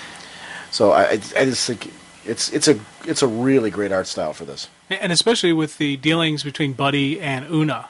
You know, he naturally thinks that Una is Val's girlfriend, just because you see the pain and the emotion that she's going through. And like, okay, that's got to be the girlfriend. That's got to be someone who loves him. And and it's when she also she opens up to him. Tells him the the pain. You can see the long hard road that these two have been through, and it's just a really cool moment. I like seeing that human side in the comics, that natural reaction. What would your natural reaction be after everything she's been through, after all the time trying to save Val? He is officially dead. That's it. And there's nothing no one can do. She has kind of her little breaking down moments, but it's ongoing stress of life and whatnot. So this whole meltdown, the canine meltdown that they were watching on the television screen, just seeing the world fall apart and crumble like this, it reminded me a lot of Stephen King's The Stand, which I really am a big fan of that book. Did you read the extended version of that? I think so, yeah. Yeah, there's a tome. Yeah, it was a huge monster. But one of the great things it conveyed was a story like this, where is it a disaster? What happens if humanity's dying and there's nothing you can do about it? In this case, the man comes out of the house and he's salivating like a rabid dog, and the police dog takes it down, but because it broke skin, it took in the virus as well, but it's airborne as well. So yeah, I think it was just the presence. The dog was the closest to it, and the dog got affected. I think because the dog broke skin, it got infected much quicker, and I mean, it's just what a hopeless situation. One thing that got me with that scene was you have this dog turns on the police, and then the police have to put down the dog. Now, if you've ever had any dealings with a canine unit, the police officer, that's not a dog to him. That's his partner. That's his friend. That's a part of his family. When it's time for that dog to retire, that dog usually goes with the handler back to his home and is with his kids. And it's for them to put that dog down. That wasn't even. Well, that's true of most. That's true of most pets, dude. And I mean that fits. I think anybody who has a pet that they have any attachment to can feel the same way. Yeah, but I completely agree. When you have what you're saying, it's a trusted partner and things there's like that. More to just there's a level beyond pet, because this is someone you're putting your life in. They look at the dogs as other police officers. It's not a dog. It's not a pet. That is one of their buddies in blue, and they had to put him down. I would say though that honestly, people that have pets in their family that view them as family members, it's the same attachment. It's no longer just a dog. It's no longer just a pet. It's a family member. So I think there's that. I'm agreeing with you. Yeah. But I'm taking it one step further. I don't think it's limited. I think readers in general who have pets that they've had strong attachments to can totally relate to this situation and how it's just a creepy situation across the board. Yeah. It's a dire situation. Yeah, and the distress that came off in these pages, this was a very well handled issue. Yeah, and I like how when they're finally deciding what they're going to do with Val, and they got to cut into him, they got to do all types of stuff to extract the Mortococcus virus, and they go to Una because they need a family member. They need somebody to give the consent, especially with what they're going to have to do to Val to to extract it. This isn't going to be a simple cut and swipe. It's going to be something nasty, and they're basically probably going to completely destroy the body in the process of the extraction. And once again, you get more great interaction between Una and Buddy over that process. And yes, she gives the blessing. Yes, they go, and it's yes, it's time. We got to move on. And it's a cool stuff. I like that human, real reaction, real emotion that they're getting from this, and especially the fact that we're not reading that she was crying. We're not reading. We're seeing it. We're imagining in our mind what the words that those two said back and forth. That adds to just the excitement and just the power of the comic. As the story goes on, they continue to work on Val, and you see the extraction from his spine, his friends looking over the window. And not all of them. Well, no, and that's the part I liked, though, was based on their connection to him. If there were people that actually traveled around with Karate Kid, or it seems funny, is the people who were more the traditional heroes respected the heroic nature of the fact this is a guy who's part of the Legion. Because realistically, what relationship do the Challengers really have, or Firestorm, with Karate Kid, other than the sense that they had this one little moment with him? But really, Holly and Harley, they're a fish out of water in all this. And to be honest, They wanted to go home. Yeah.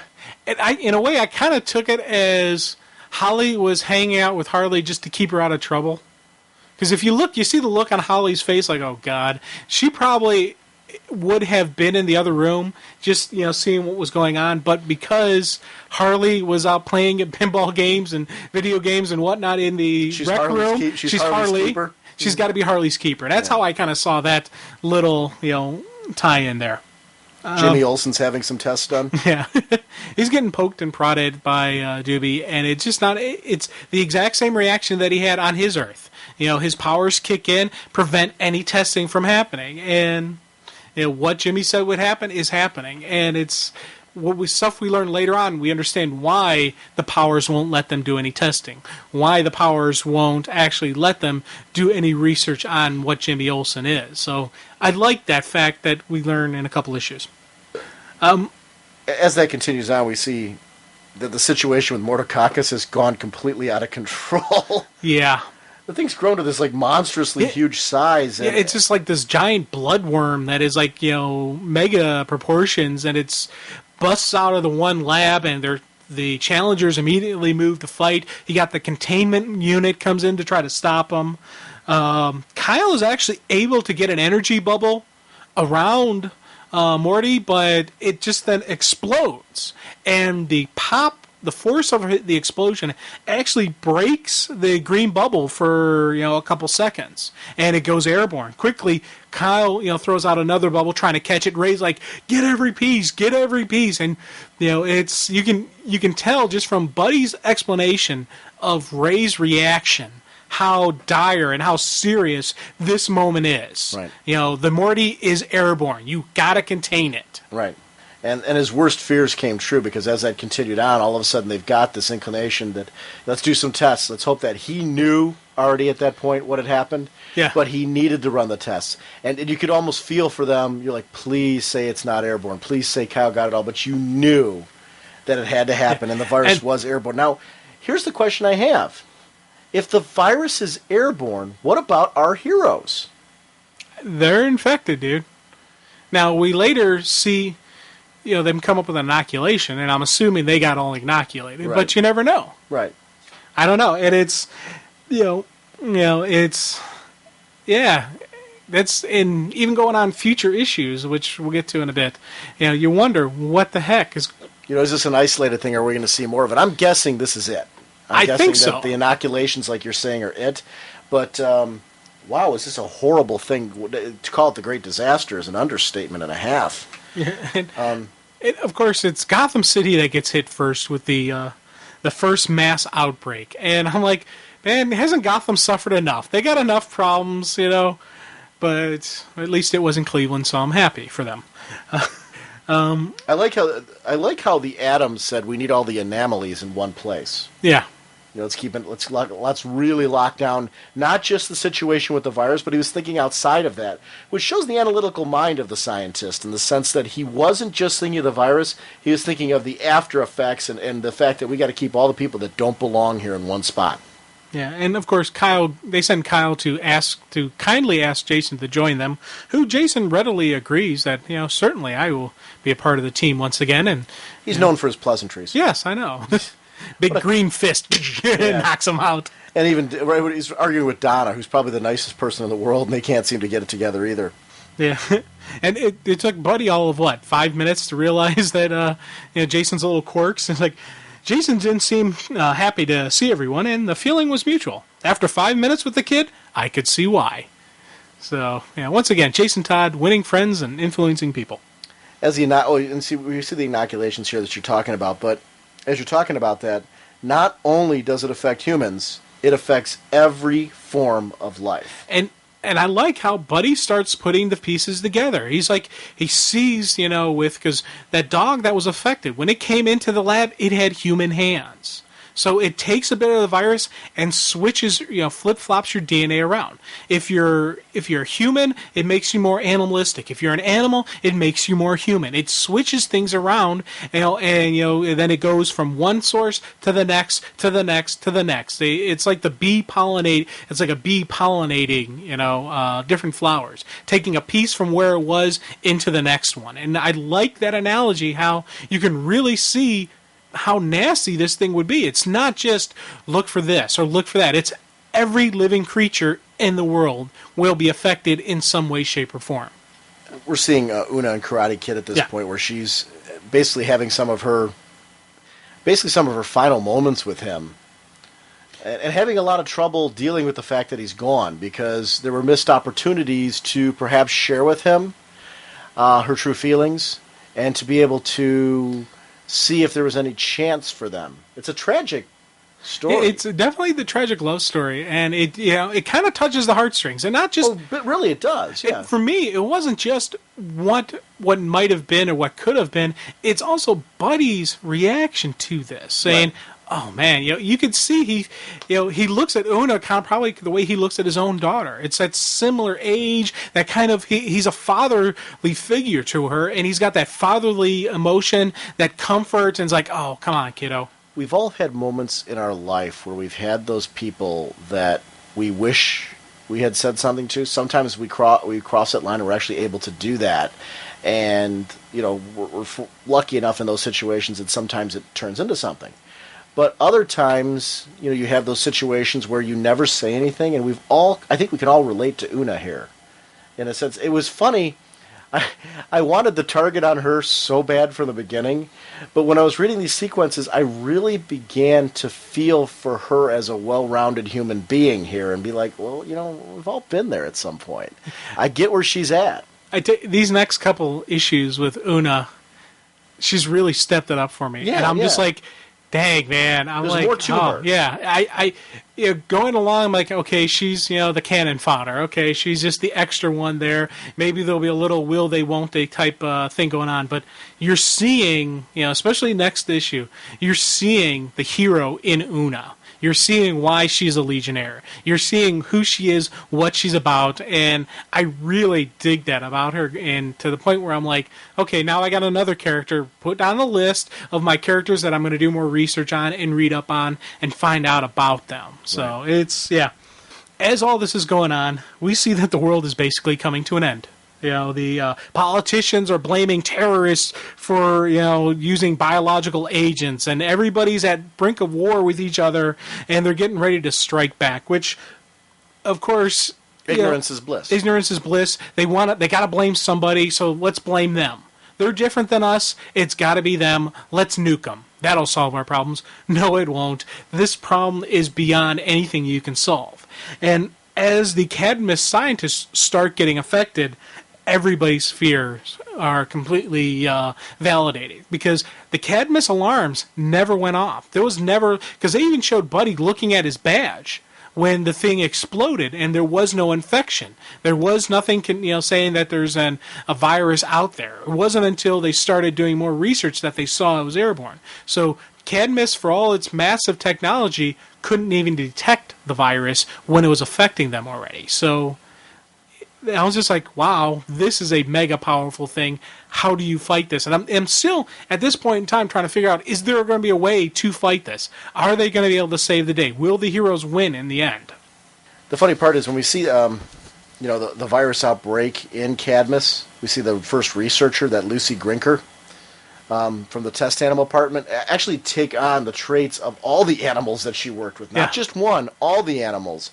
That's where Ray really starts to kind of crumble, because he's like, it's out of control. It's really out of control, and to isolate this on any level is something that he's seeing as an impossibility. I like that he doesn't give up, though. He's really trying to do everything he can to try and find a way to make this situation work when it's hopeless, and he knows it's hopeless. Yeah, but a hero does not quit. Mm-hmm. And Ray will not quit. He'll keep pushing. He'll try to figure it out. And it's kind of Una who puts the final nail in the coffin for everybody, because she kind of figures out why Morty is so nasty. The virus took properties from Val's 31st century DNA. And it took it to a level well beyond what the virus would have been had it been initially or based off of a human DNA. And I like the fact that it could do that. It makes sense. We saw how Morty jumps from body to body to body, switching and taking properties from previous hosts, and previous contaminants and infecting it with new people. It would make sense that it would take, the nanites and whatnot from Val that were there from the 31st century and turn itself into some superhuman virus. It can react faster than anything they have because it's centuries ahead of the current technology. So, yes, it's going to be this destructive force. Yes, there's nothing you can do about it. And once again, more just great, just looks on people's faces when she's telling them. It was Una. Yeah. Una was the one that was so pivotal in all that. She wasn't just this girl that was pining over the death of her lover. She actually at this point, or not her lover, or the one who she wanted to be her lover at this point, but not only was she doing that, but she was adding something to their knowledge. She was being a team player. She wasn't just shutting down. She was trying to stop the virus the best that she could. And wow. Yeah, and we're getting just some more just great looks on people's faces, when she leaves the room and it just everyone's just like, oh, what do we do now? And the scientists start leaving Cadmus. JLA's figuring that it's hopeless as well. Yeah.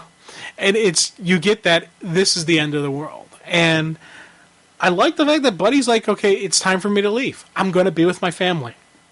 I got to find my daughter. I got to find my grandson. He's going to abandon his post, but you know what? I understand why he's doing it. And to be honest, I don't have a grief with him doing this. Normally I'd be like, hey, you got a job to do. Suck it up and do it.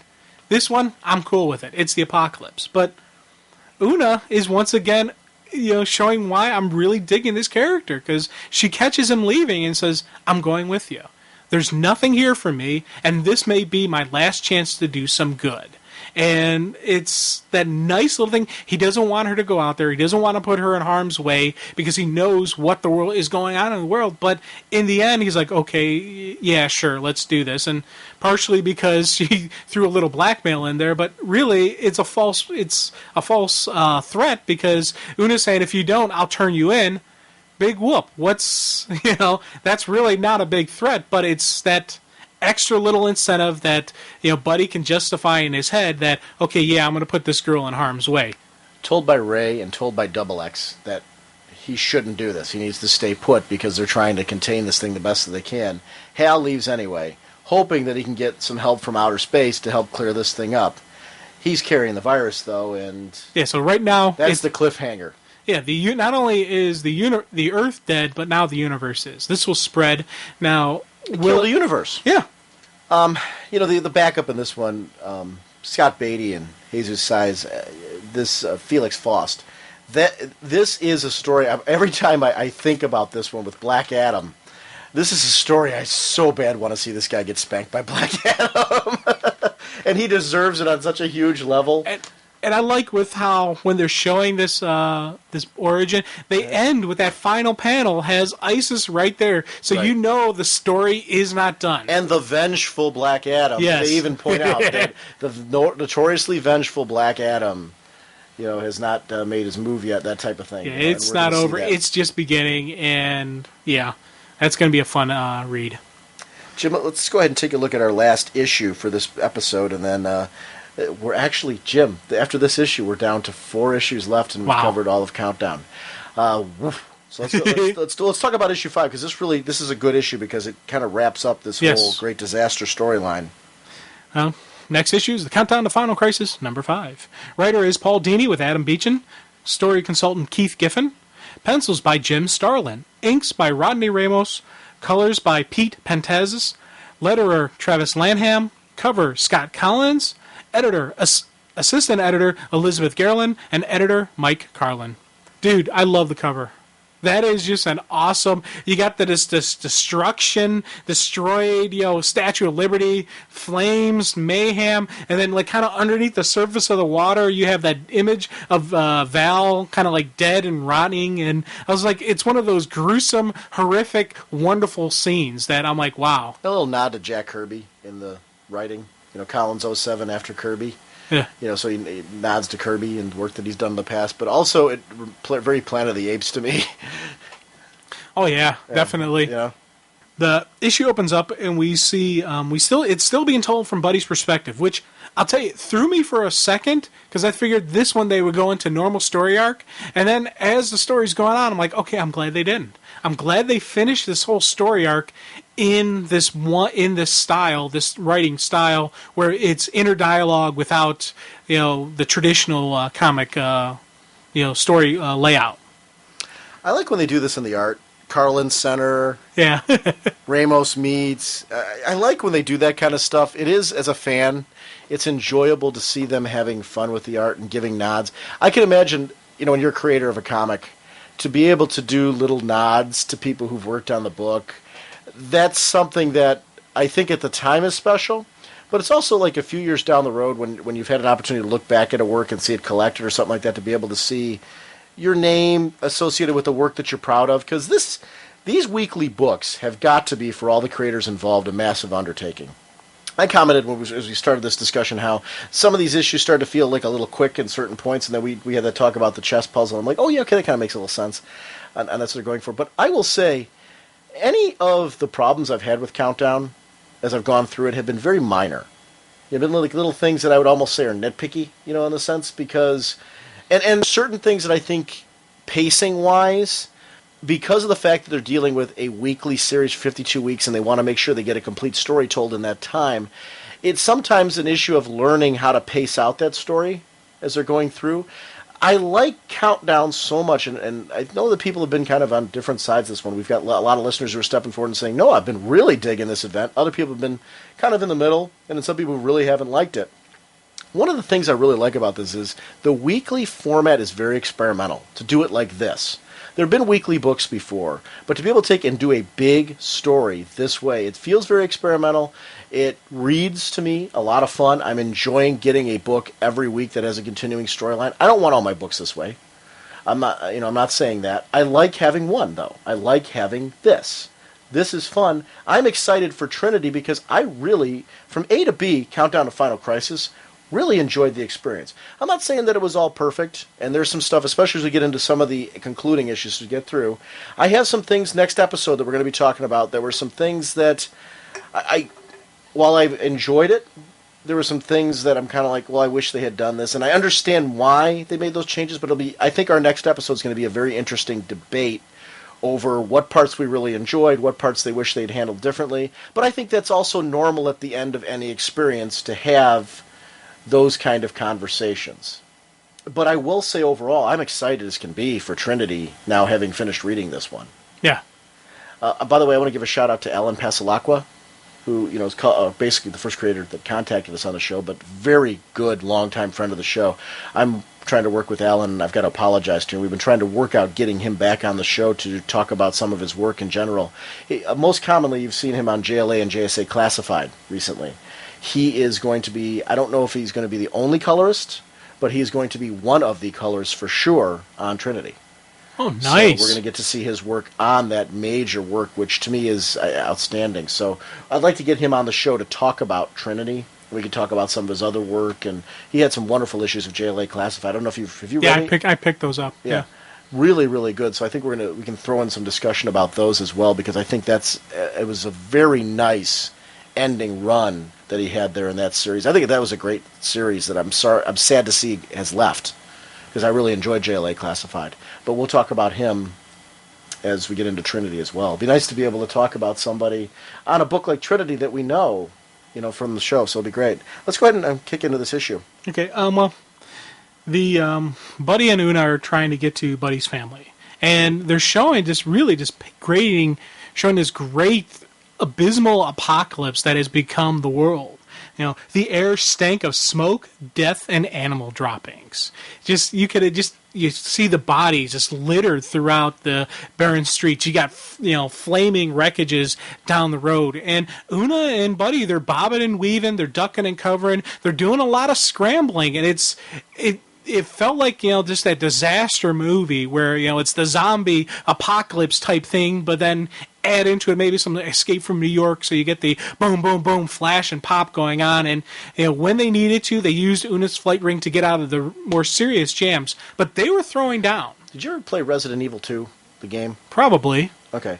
In Resident Evil 2, it was this great moment where that was the first one that really kind of went into the city. And you got to see in the city just all these dead zombies all over the place, and you never were sure who was alive and who was dead, and who was going to pop up at the last minute and attack you. This looks like that, because I'm not sure, who's dead, who's alive here. You look in the background, you can see in the distance a fire burning with people all around it that I'm sure are just fighting each other because they're rabid. You got somebody here slumped against the wall. Are they alive? Are they dead? What's going on there? And are they even coherent? And it's really adds to me the sense of drama that, oh my gosh, this world's been completely destroyed. The physical characteristics that people are taking on in these, of the animals that you're seeing in the artwork is just, I love Starlin's art. I'm a big fan of what he does art-wise. And this, to me, is Milgram management. It's just, this is really just a fun issue. And not in fun in the sense that the story's fun, but I really enjoyed visually looking through and finding tiny details, and that to me is the fun that I'm talking about. Right. It's not a ha-ha laughing. No, it was around. It was very, honestly, the 2-issue story here with this great disaster. I'm glad this spread out over 2 issues instead of 1, because the drama that unfolded here. Did they ever identify this Earth? Yeah, they do later. Okay. In a later issue, and I chuckled when I found out which one it was. Okay. So, because if it's the Earth I'm thinking it is, and I'm remembering, we've seen this Earth previously, haven't we? Okay, that's what I thought. Yeah. So this is again that Earth. Yeah. Right. Poor bastard. I feel bad for him. Okay, that's what I thought. When I was going through, I'm like, 51 kept. Well, let's just say it. Oh, okay. Because Earth 51 kept coming into my head as I was doing this, and I'm like. Yeah, I was like, Midge, man, that's wrong. He knew what he was doing when he sent them to an Earth, so he sent them to Earth 51 to destroy it once again. I'm like, man, that's here's my question: wrong. Does this take place before that? No. This is after. Yeah. And that's the big debate I'm going to have when we talk about that comic, that issue when they do reveal which Earth they sent him to. Because that monitor was able to completely recreate his Earth. And this was the Earth he recreated. Wow. Yeah, in that very short period of span of time. This is very interesting. Yeah, so I'm like, I'm like, that's... And they glossed over that, really. They didn't really go into too heavy with that, and that's something I wanted to see. Well, that's part of the problem. That's where I said some things were kind of glossed over kind of quickly that I thought should have been developed more, because that then led to certain things that happen in 4 to 1. Right. That... with some of the heroes spinning out of this. And I don't want to reveal that right now because we'll be talking about that next week. But that was the stuff that I felt really kind of came about really quickly, and I almost wish that this had been wrapped up earlier, and there had been 5 issues to conclude this. But we'll talk about that a little bit more next week. And you're talking about Starlin's work, though. Just the fight scenes and the action drama we're seeing was like really cool stuff, because we're seeing Una, why she can kick some butt. She learned to fight from Val. She knows how to throw down, and she is actually the primary fighter of the two of them as they're going along. As these rat people or dog people or whatever mutations they are attacking, it's Val doing the butt kicking, and even Buddy comments how he said, he didn't want to put her in danger, but if it wasn't for her, he wouldn't have made it. There's no way he could have fought off all these odds, and it's kind of cool to see the Legionnaire duking it and throwing down with them. What really worked well here is when you start taking a look at all around the world that this is breaking out, we get to see it happening with heroes. Yeah. Specifically Superman, who had the first contact with these guys, has turned. Wonder Girl has turned. And she is just taking apart the Teen Titans. Luther, the Joker. Yeah. It's just crazy stuff. And, throughout this whole thing, was that Mary that was being hugged by... Yeah. Kyle? Yeah, it looked like to me, like throughout all this, they show the challengers. And the challengers are watching what's happened, and it's, Mary is very visibly upset by this, and Kyle is sitting there comforting her. Adam, he looked beyond grief, and he was like just stricken with, the responsibility, of all this. Adam blames himself for this, and I like Buddy's comment on it. It's like, what does something like this do to a man? You think it just what Ray has been through getting to this point. Add to it now, Ray now thinks, okay, I just destroyed this Earth. This Earth is now destroyed all because I failed. Add on top of all the other grief stuff, I was like, man, what are we going to see from Ray? What is going to happen here to this guy? It also, just some other cool buddy inner dialogue moments as they're struggling and as they're running to get back to, to his granddaughter, to his grandson and daughter. You have these kind of just cool inner dialogue moments where he's thinking about his family, where he's like, I gotta get to them. This is, who my family is. I gotta, do this. Periodically, he'll stop and try to call him on the cell phone, but he gets silence. He doesn't get a no dial tone. He doesn't get an error message, just silence. And that just adds to the eerie nature of what's going on there. You'll see a National Guard truck go by where the guardsmen are just basically firing blindly pretty much. They kind of have that mindset, either it's the animalistic in them is taken over, or they're in the mindset, if it moves, kill it. So there's just this endless hopelessness that you're seeing and you're feeling from Buddy, and I'm just like, wow, how, there's no way this could turn out well.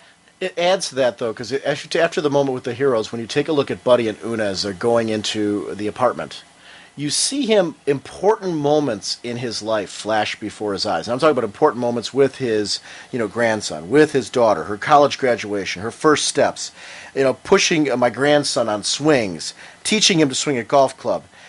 And all of that surrounded by, as he says, the terrible silence of the apartment. It's an emotional attachment to what's going on. Who doesn't, at that last moment, you cringe and like they can't, this can't be the case. I think this happens naturally when people you're close to pass on, where you sit there and start thinking about the times that you had with them that were so good and the reason why that person has that place in your heart. And you sit there and you're saying to yourself, am I going to have those times ever again? Are they okay? Are they going to be all right? Or is this it? Is this all I'm going to have left as memories? And that was, was it a powerful, powerful moment. And the fact that, as I said, we have this storytelling style where it's not really your typical dialogue. It's not your normal inner dialogue even. It's a journal that Buddy is keeping after the fact, probably. And it allows us as the reader to just open up our minds and use our minds. We're imagining what we're seeing. We're imagining hearing the silence and maybe the creaking of the floor as they're walking. It accents that inner fear, and we're pulling out from our own personal experiences. Well, it's also crucial because Commandy, because of the fact that this grandson is going to play on some strong level into Final Crisis, beginning and ending, you have to take a look at that and go to yourself, okay, we need to have an attachment to these characters. For anybody who's never read any of that, who is not aware of who the last boy is or any of those characters, you have to develop an attachment here. You have to develop an understanding of who these characters are, how they play into the larger storyline that's going to be developed here.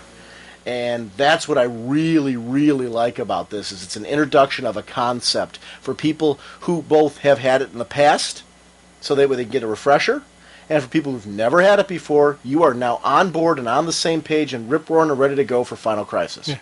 As this is going on, we get that one brief moment of happiness as Buddy's grandson is alive. He was hiding in one of the kitchen cabinets after his mother had been infected. And she tried to kill him. And it was just this, you see him hugging, the kind of the tears of joy, but they can't rest. There is no rest for them. And it's, once again, they're like, wait a minute, something's going on as the family pet comes flying at them. Now, when they first showed the rats earlier on, the human rats, I was like, man, that's kind of creepy. But when you see this bulldog or whatever model breed of dog it is come flying at him with a butcher knife in his hand, I was just like, oh my God, that is just super freaky. I'm like, and I was sitting there staring at it, and even Buddy comments how he froze. This is his family pet come flying at him with a butcher knife in his hand. But Una is, she reacts. She's the warrior. Bam, drop kicks him. One kick, dog goes down. And once again, I was like, yes, good job for Una. But even that, you can't rest. You can't wait.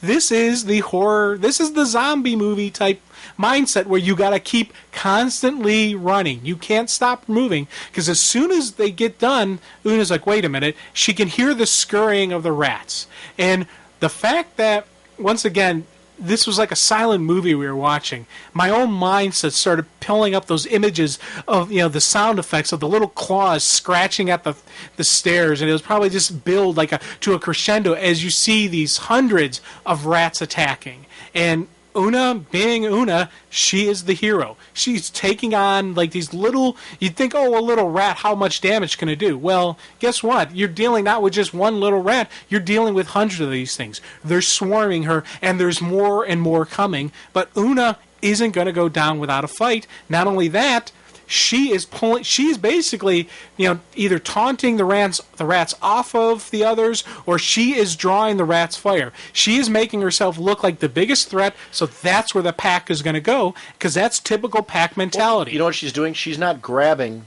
at anybody. She's not trying to grab Buddy to say, help me, not grabbing the little boy, which people would do in a panic situation. She's trying to deal with it. She's looking towards them, but, at the same time, I love Buddy.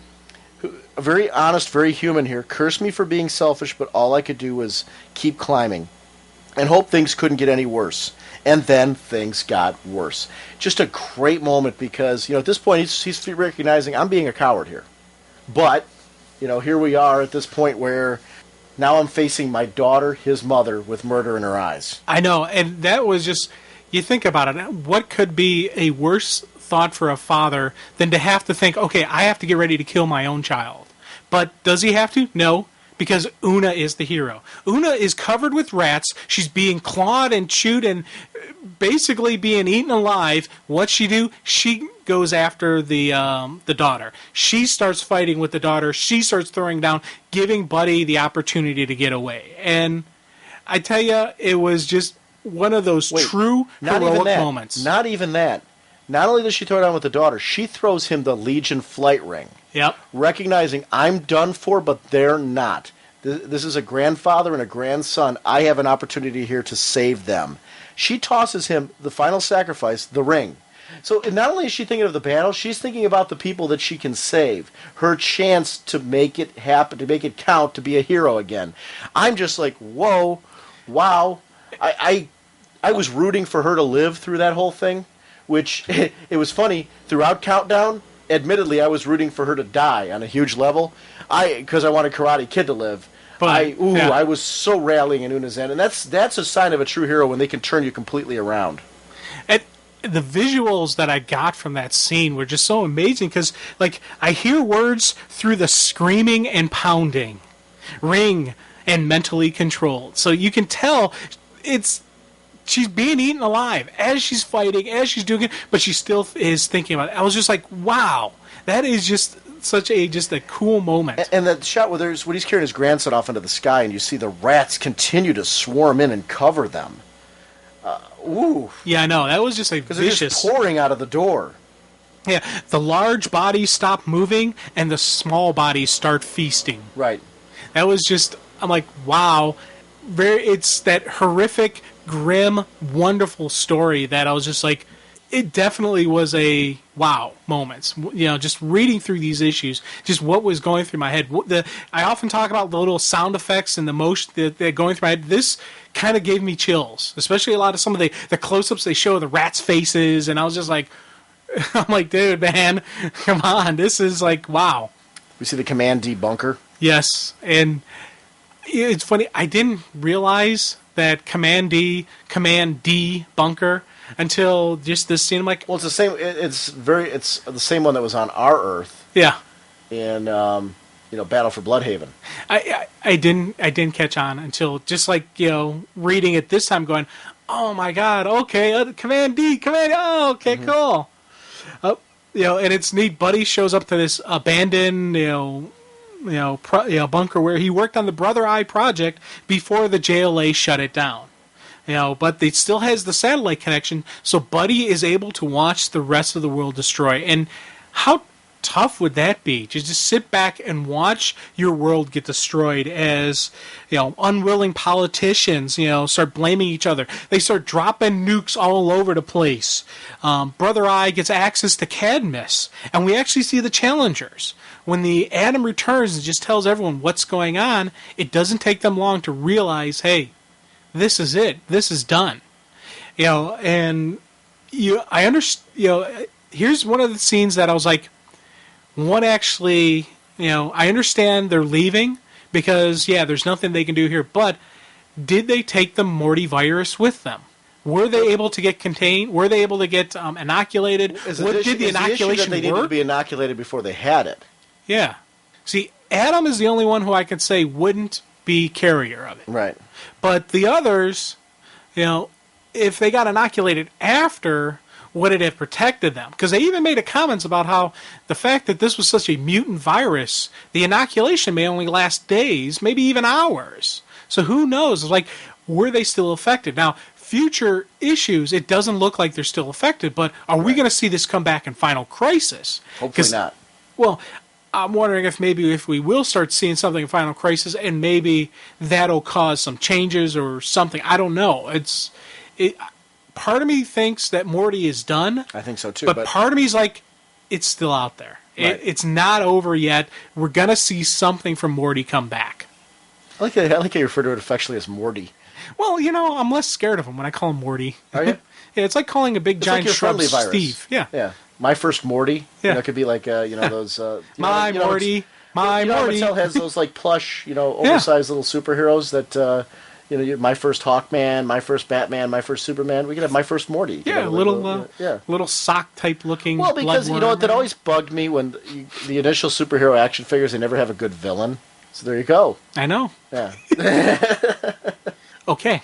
The issue ends basically with the destruction of the Earth, and it's a cool just moments with Buddy, how he's sitting there and there's nothing he could really have done to prevent this. It was completely out of his hands, but he still feels some responsibility. He feels bad for his grandson, that what he's put his grandson in. They're locked up in this bunker, and Buddy knows he's not going to make it. He knows that he's not going to be, it's not going to have the happy ending. It's not going to, live on. He's going to eventually die, probably before the nuclear winter is even done with. Mm-hmm. So when it's time to rebuild the planet, his grandson's going to be all alone. And he's like, I can't do anything, but I can make sure that no one's going to get to him while I'm still alive. And that was just a great grandfather-type moment. I like that his story here, you didn't know where it was going to go. Because it does, in 4-1, there's some really cool impact with his story, and I'm looking very forward to talking about that next week, where his story eventually went, because that was one of the hell yeah moments that I really enjoyed in 4-1. So this is going to be a fun discussion next week to talk about what we liked and what we wished had happened with some of the stories, because that's true of any storytelling. When you're done, you're kind of like, well, geez, I wish this would have happened. And that's not necessarily always such a bad thing. There's going to be parts where you'd wish that. Obviously, we always all wish for a happy ending for every character. And it's going to be interesting to see what you and I both, what stories we both liked the best out of this and what we were shocked with, and a lot of happenings in 4-1. Yeah. The closing of this one is the origin of Mr. Freeze, with Tom Derenick doing the pencils for Scott Beatty writing again. And that was another nice origin, kind of bringing everyone up to speed on what the Mr. Freeze storyline looks like, what's the status of his wife, what that issue looked like, and why he could be more psychopathic than ever before, which I really enjoyed with that particular one.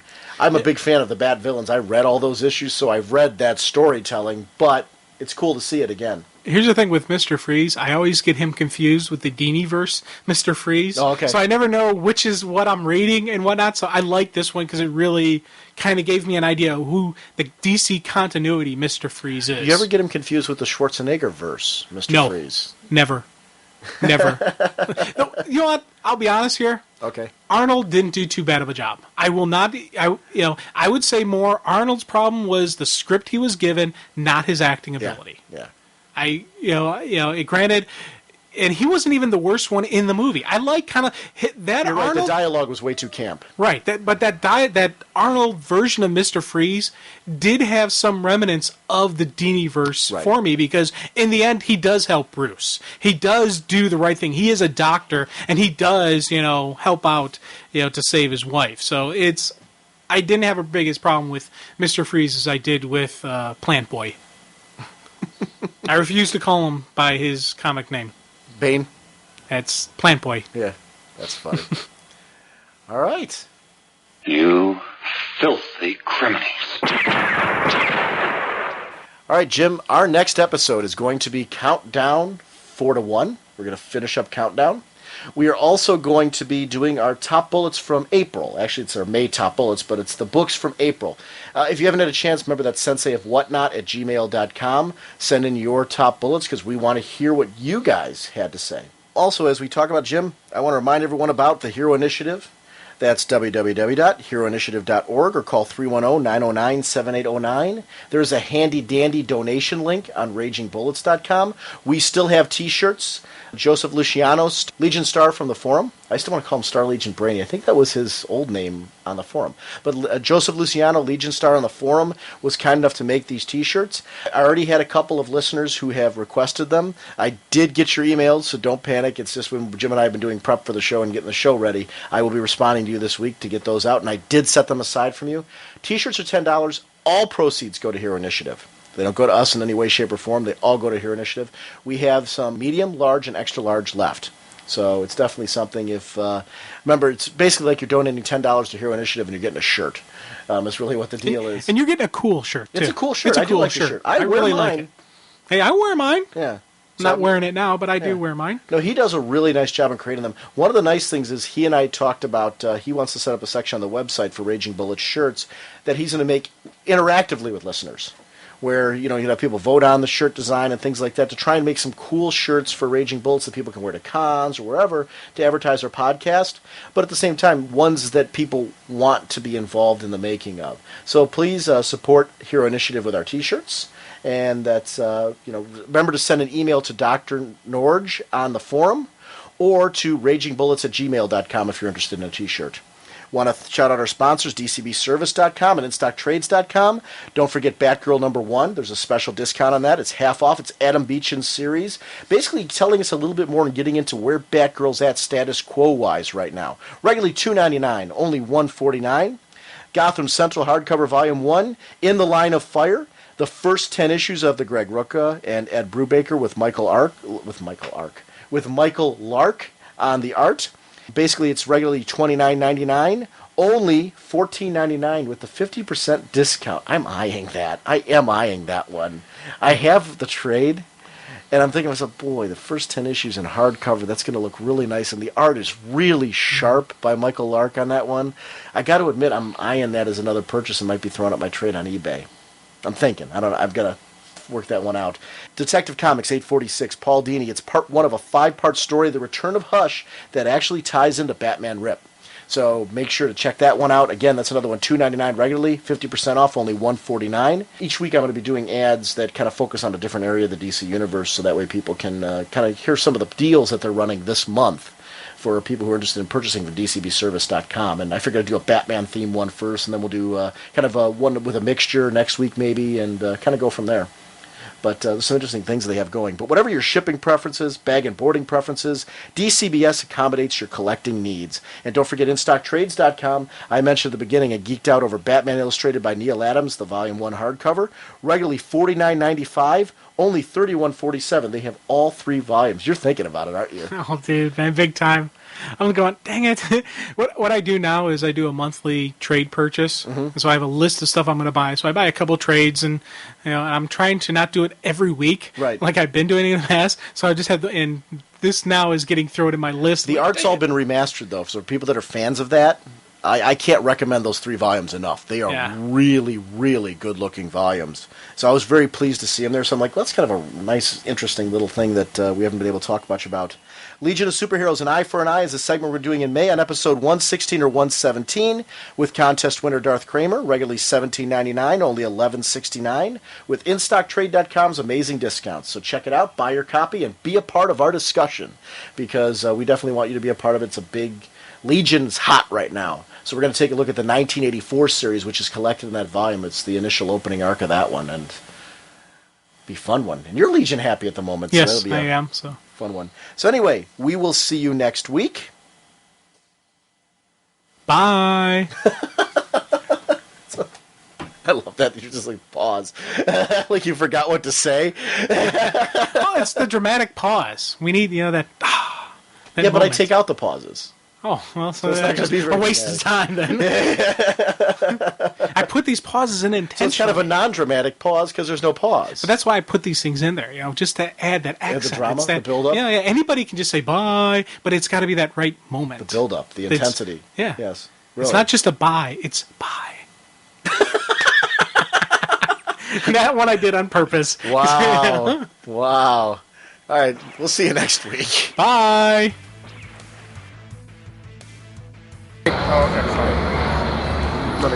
My name is Jeffrey Neary. The book that I'm really psyched about right now is Booster Gold, by far. I mean, the stuff with tying into the 80s and 90s books, bringing it to the present. Jeff Johns, you got Dan Jurgens, who's entrenched in the book, which is entrenched in the character. Everything with bring back Blue Beetle, and the mystery going forward of not knowing what's going to happen really, hits on all gears as far as I'm concerned. I'm really nervous about what's happening to the characters, and that's a good thing. What I really liked at the panel today, the question was brought up about the status of Ted Kord. Is he going to be around after this series? And I really liked that the answer was, I can't tell you that right now. Well, that's the key. I mean, you've got the separate Blue Beetle title, which is a great book, but you also bring back this character, so it's got that whole mantra of you could have multiple Green Lanterns, you could have multiple Blue Beetles, all that stuff. But the fact that he's keeping it a mystery as far as what's going to happen to Ted, it works on both levels. So either he's coming back and he's staying, and that's great, or you're nervous, so you're getting every extra piece of storytelling that Jeff Johns could deliver and appreciating it for what it is. And with Booster Gold's current status, there is a possibility he could stay around with Booster in that, kind of traveling around through the time stream without ruining the fact that he died in the current time stream. Oh, absolutely. Where they could go with that book in terms of the past, the present, and the future, they showed at the panel the picture of Booster Gold 1 million with that, was it Peter Platinum? And I mean, that stuff is just genius. One of the things I really liked about the book is that they're tying into all the other events, the true events, and saying, all right, here's a piece of, probably next is going to be Final Night, but this is DC 1 million. Going back to the zero hour, all that stuff is just key. And then it's great because it gives us another look for long-time fans, and even for new fans, to kind of take a look at some of the past DC events from a different perspective, and just kind of seeing a little twist to it. I'm loving that book too, so I'm glad that you got to mention that one. But what about you? Make sure to tell us your name and something you're reading. My name is Darryl, and something I'm reading right now is Green Lantern and Welcome to Tranquility. I'm loving Green Lantern right now because of the way Johns brings Hal and John Stewart and Kyle Rayner and just develops all of those different personalities without, you don't have to kill off all the Green Lanterns to make one strong. You just make each Lantern strong in his own type of style, his own personality. So I like how he's doing that to make a strong league, a strong Green Lantern Corps right now. So it's really good. You know what I like about that book? Every character feels like a star. Right. Nobody's kind of left out of the loop. There's sometimes when they have I don't want to say team books, when they have books like a core book or that type of thing, a lot of the characters feel like, so the newer Lanterns even, that they've been introducing in that series, they feel like they're just as important to the story as the old guard that we've been used to for years and years and years, which I think is making that book all the more interesting because those new characters are adding a whole new dynamic of interaction to those characters and keeping them fresh, I think. And Peter Tomasi deserves a lot of credit for what he's doing with his Green Lantern Corps book, because he's giving a whole bunch of characters, new characters, life, and they add to the Green Lantern mythos and what they're going to come up with now with the Black Lanterns. I mean, it really sets up everything. It's like a good centerpiece. You have Green Lantern, then Green Lantern Corps is a spine to the book just to give it that support, and it really works together hand in hand to make the Green Lantern a strong character. one of the things I really liked at some of the panels the past couple of days, there's been this ongoing theme with them that they're not just focusing on the big events like Final Crisis and things like that, and the Trinity Weekly book. They said we also want to focus on getting the regular monthly books, must-read books that we all want to read. I thought it was very cool. Yeah, and I love that they got Gail Simone on Wonder Woman because that book is perfect right now. I mean, they're making Diana a person. I mean, you really get a sense of personality from her instead of just being the strong Amazon. She actually has feelings. She has a sense of humor. She gets angry when she wants. That's the first time we really got life into her since George Perez to me. I see you nodding. Are you reading Wonder Woman right now? Yeah, big time. And I was never really a Wonder Woman fan. I mean, I like Rucka's run. I have some of the Perez issues from the past, but Wonder Woman now is just a book that, I mean, she was talking about, Wonder Woman fighting gorillas and throwing them off of a waterfall. I was like, how can I not buy that book just on principle alone? And she's keeping me. I mean, she's giving not only Wonder Woman a story, but she's building up what came before with this whole Diana Prince secret identity, which, whether it was thrust upon her or something that she really wanted to do, she's really making it work. I mean, this last issue, or maybe an issue before, where she got Nemesis, which is a character I've loved since the Suicide Squad, and this whole, like courtship. I mean, that was ingenious. I don't know where she came up with that, but it was a brilliant move to really tie into, some of the things that we don't know about Diana and Wonder Woman as a whole. I do like that, the focus on the unique nature of the character and her background versus making her cookie cutter, making her feel like any other hero. She's an Amazon, so because of the fact that she comes from this group, that they're on their own island, they have a different culture, they have a different background. It's been an all-women culture. And even the fact that they dealt on the issues that because of the fact that it's an all-women culture, the courting rituals focus on the fact that it's all women. So, and she's saying that this is, Diana even acknowledges the fact when Nemesis brings that up, that this is very new for her too, because they haven't had to go through this type of ritual before with a male. I think it's really, really an interesting way to go about it. The lasso bit, when she did that early on, it's kind of just focusing on things that maybe, and taking things to a level that we haven't seen before. You mentioned Welcome to Tranquility before. I know that you've been exploring that one recently. Tell me a little bit about your journey with that. Well, I heard about on the show when you were talking about the first story arc of Welcome to Tranquility. It just made me want to look at it. So when I saw it at the library, I picked it up, and it was, in the beginning, you think it's just a comedy. You think it's just funny little characters, acting crazy, old superheroes trying to relive their past glories. But then as you get deeper and deeper, you realize that it's a serious book. It has so many different genres put together. I mean, the sheriff, she's not just a strong character. She has her own problems. She has her own history. The mayor, you see him as one character, and when you get to the end of the arc, you really see who he is.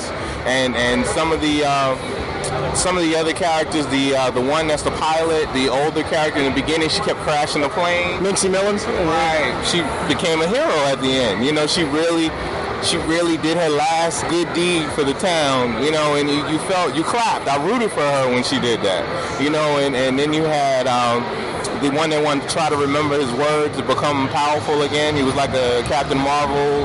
Maximum Man. Right. And when he finally got that word, I cheered. I was on the train cheering when he finally was told his magic word. And I mean, just that whole town. The town is the star. It's not even like it's just one character. The whole town is the main character, and everyone in it is just co-stars. They just every character adds to that book. I just love it. I mentioned before on the show, one of the things that struck me when I first started reading that book, the Neil Googe art, it took me a while to get used to. But then once it clicked to it, I couldn't imagine anybody else doing that book. And you're right, the town, the atmosphere, mood, tone, and everything in that series has been great. Have you had a chance to read the Tranquility Armageddon issue yet? Not yet. I haven't been able to pick that up, but I'm going to pick that up. But with Gail Simone, the reason why I love her writing so much is because her characters are not just one thing. You feel when you first look at her characters, you're thinking they're going to go one way, But then towards the story and whatever happens in the story, you never know exactly how they're going to react to the situation. And that's what I like about her writing. That's great. I want to thank both of you for coming on the show. I wanted to make sure to get at least some of the listeners on the show as we were doing this. When you guys were sitting there, I'm like, oh, let's start recording something right now and chatting about some of the current books. So thank you both for coming on. Thank you so much. Pick up DC's Rogue's Revenge, the Final Crisis. That's a big book. Anybody who's a fan of the Flash. Jeff Johns and Scott Collins back together again, doing a wonderful series. And you're right, that is going to be the one. It's funny, with every one of the ones that they were announcing that are Final Crisis, I don't know if it's even fair to call them spin-offs, because they've clearly said that these are independent stories that are just occurring during that time frame. Have to read the whole thing. And I really think you should pick up the Starman trades that they're coming out with, the hardcovers. I'm really getting into reading those with James Robinson and Tony Harris, and there was some other artists in there, and that book is phenomenal. So if you have a chance to catch the trial DCBS or you can catch the I think they're doing an omnibus, or they're doing they're doing an omnibus with it. And the great thing about the omnibus versus the original trade collections that were released, the omnibuses are going to have everything. In the trades, they didn't include the Shades Journal pages that were in the original issues. Those are almost, when you put them together, a completely different book in itself. So it's going to be great for fans who the first time around didn't get a chance to experience those. You can get the whole Starman. I think they said it's going to be 6 volumes. I'm not 100% sure on that, but those are going to be fantastic. I mean, James Robinson, I can't believe that I missed this the first time around, but his stories have so much depth. I mean, from the first page, he'll set up something and end it 2 or 3 trades down the line. I mean, it's just beautiful that they allowed him to he created his own little world, his own little characters, and they let him do it from start to finish. So I really like that series. Speaking of James Robinson, they were announcing in the panels that starting in June, when James Robinson comes on to Superman, that Action Comics and Superman are going to be tied closely together, and they have storylines that are being developed that are really going to be like a 2.5-year arc. There's going to be little mini arcs throughout the whole thing, but it's an encompassing story that's going to take Superman through the next 2.5 years. Are you guys excited about that? Oh, absolutely. I mean, I'm already buying both books, Jeff Johns and Donner on Action, and Busiek, which I was very sad to see go, but now that he's on Trinity, I'm fine. But Robinson was at the beginning of the JSA relaunch, and Johns ended up, doing some stuff with him there, and that stuff was brilliant. The fact that they're working again together on Superman is just perfect. So, big fan. See, I like a cohesive team where you can set up, they have their own little corner of the universe. They have the Superman mythos that they're building on his side characters. They're building on Superman himself. They're putting that book on a regular schedule again. I mean, it's really good that you can catch up and see where they're going, what they're going to do. And I look forward to the Justice League book that James Robinson's going to do. That looks like that'll be a good book. It'll have Hal Jordan in it. So it looks like him and Johns are really working together to put the characters in their books and just make their own little world just inside DC. So I'm looking forward to it. Are you guys reading Batman currently? In trade. And so far, I mean, you don't know where Morrison is going with Batman, but I enjoy the ride. So I'll just wait and see what happens. And I'm a little worried about Rest in Peace, but I don't think he's going to kill him. I just think it's going to be, the idea of Batman is going to change a little bit. But I think he'll be back. What do you think about Batman Rip? Do you have any thoughts on what you think might be happening with this, or just speculation, obviously, at this point? At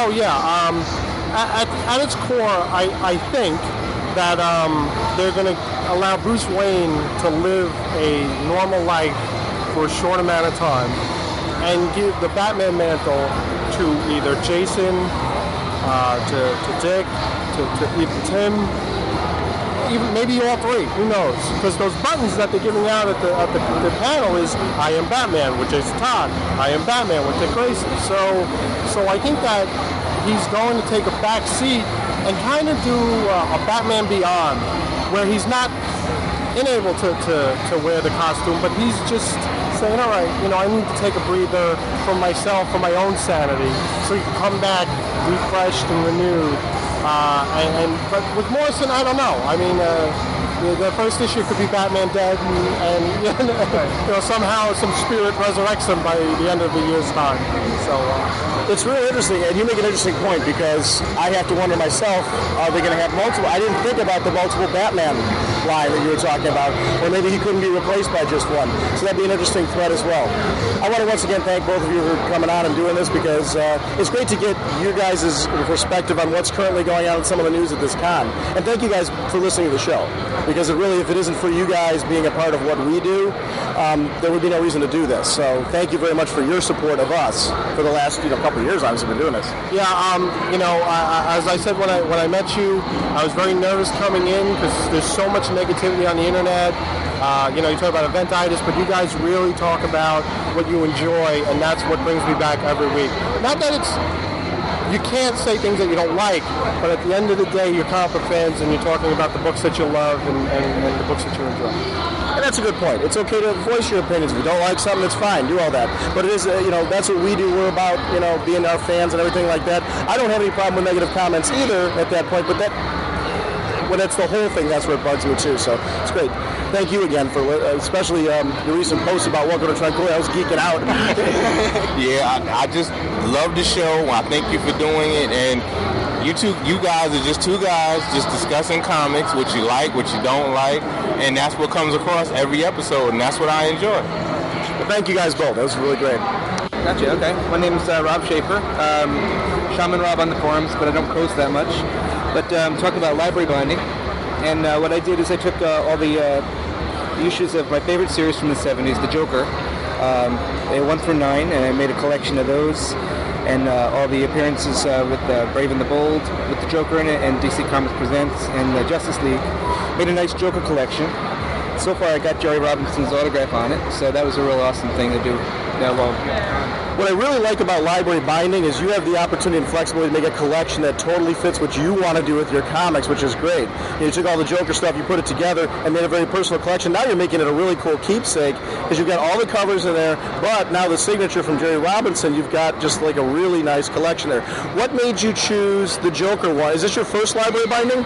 It's my first, but not the last, because I'm going to be doing, I have a big pile of things that are just kind of waiting for like 1 or 2 issues to put together. Yeah, this was the first one because it's actually the most important one to me. I just love the series, and I wish it was a longer series. But I like the character, the Joker, the way he was portrayed in this series in particular, and it was just a lot of fun to get everything together and make it a nice thing to have together. Do you have any recommendations for people who are going to do library binding, get that done? Now that you've gone through the process, was it an easy process to do? Anything, tips for people who are going to do it? It was a simple process, actually. They were really good about communication. They email back and forth. They make phone calls to you in case you have any questions or anything. As far as tips go, I mean, I would say the nice thing I was able to do is I was able to take the ads out. I mean, it depends on if it's important to you or not, but I like to be able to read it without the interruptions of the ads, and so I was able to do that with a lot of the books. So that's great. What are you reading right now? Is there anything like right now that you're reading that's really grabbing you, that you're like, wow, I'm really glad I'm reading this title at the moment? Right now, I'd have to say Blue Beetle is probably my most favorite. The Atom's a good one too. I mean, and I'm reading the Countdown. Obviously, is a great one too. What are you liking about Blue Beetle right now? Why is that a book that's really grabbing you at the moment? It's exciting. It's something that it's just a different kind of. It's just watching him kind of with his process of becoming a hero, and his individuality really is coming out, and it's a lot of fun. I'm enjoying the ride on his journey as well. What is it about All New Adam that's keeping you reading that book each month? Kind of the same thing, but to a different extent. I mean, they're both different characters, and you can really see the mindset of the scientist and as he's growing and trying to figure out what the problem is in his city. You mentioned Countdown. What are you liking the most about Countdown at the moment? Well, my God, the last issue is issue 2, and that huge battle with Darkseid is just amazing. I mean, you can see that it's really building. It basically from I guess 26, it's been building and building and building, and it's been hitting on all cylinders. That's great. Thank you very much for coming on the show. Thank you for being such a good listener of the show and sticking by us. Thanks. Well, I've been listening since the beginning, so yeah. We appreciate you. So let me get you out of. Okay, it's 1 in the morning, and Jim and I have done absolutely no podcast recording yet, and it's really important that we start it. And I'm fascinated, Jim, by some of the selections you've made for books that you want to get signed at this con. Jim has brought books with him, which I think is great. Jim, you brought with you the Wonder Woman Annual, which, the Wonder Woman Annual, nobody's actually here who worked on that book. Okay. In my defense, I was grabbing some of the Gail Simone Wonder Woman stuff and bringing it, and specifically I have a variant cover on Wonder Woman number 14, which looks really cool. I got to admit, that cover looks fantastic.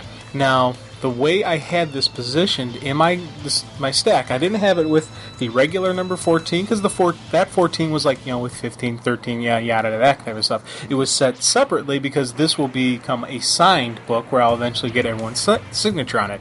Well, right behind it was, of course, the Wonder Woman Annual, because that's a separate filing system. You can't put the annuals with the regulars. So when I grabbed the one, I grabbed the other by accident. So I wasn't planning on having anybody sign this because I knew they weren't going to be here. Right. So that was a pure accident. Okay, I'll give you that. And I will actually apologize wholeheartedly.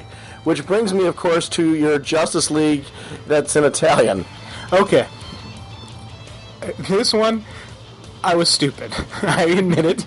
Now, not stupid about the comic. The comic itself is really cool. When my sister was in Italy, she picked up JLA number 1, and it's all in Italian, and it's this really cool thing. I could have swore when I was looking at the panel that Brad Meltzer was going to be here, so I said, this is a perfect time for him to sign it, so I threw it in the bag. Now, I have since realized that he is not here, and neither is Ed Benez or Sandra Hope, who are the other... Judd Winnick's not here either.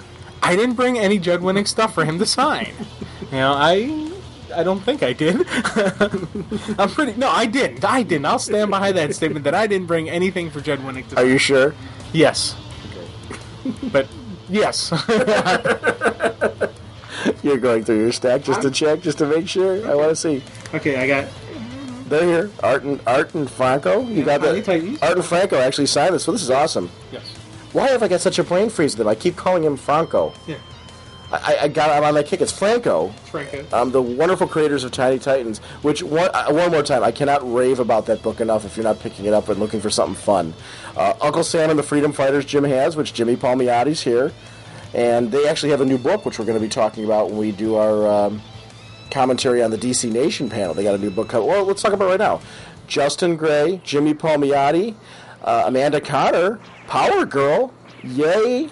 Monthly, ongoing monthly series for Power Girl. They're saying it's the JSA Classified story of Power Girl was the real inspiration behind this, so this is going to be kind of a continuation of that story. So if you haven't read that is, by the way, a wonderful story arc. That was a really cool thing, and I've picked it up since. And it is traded, so that original JSA arc, it's the one that was tying in with Infinite Crisis, where it was the great Power Girl story there. And Amanda Conner did the artwork on that.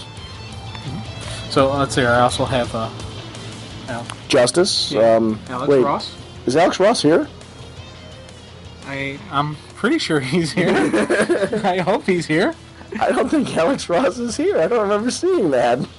I might be wrong. Okay. That one I will admit I'm not 100% sure. Okay, Grant Morrison. Hey, Grant Morrison, he's definitely here. Right. I don't think he's doing signings, though, unless you paid for that $200 deal. Well, okay.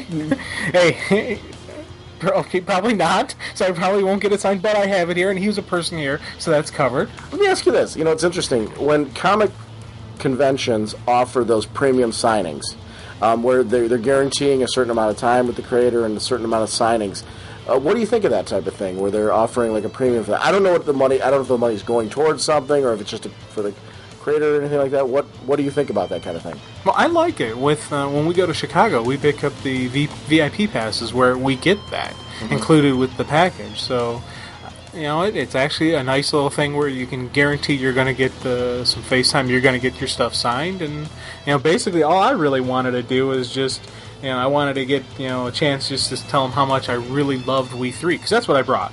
I actually went out and I have We 3 in a trade, but I went out and I bought number 1 We 3 just so I can get him to sign it and just tell him how just amazing this was. This was just a absolutely wonderful story arc that really, it was an emotional response, and I wanted to just, have a chance to look him in the eye and tell him that. And I guess what I'm getting at, I don't mean this in any way, as a negative way, I just think it's an interesting commentary right here.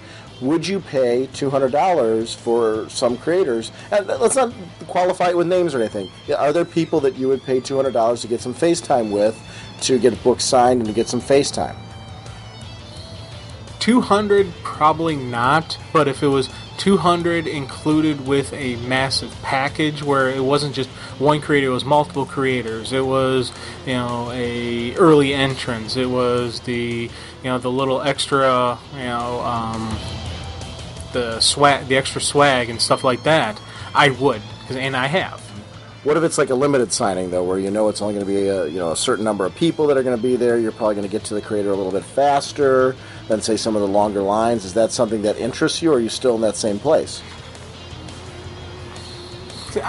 There's probably people out there I would shell out some extra money.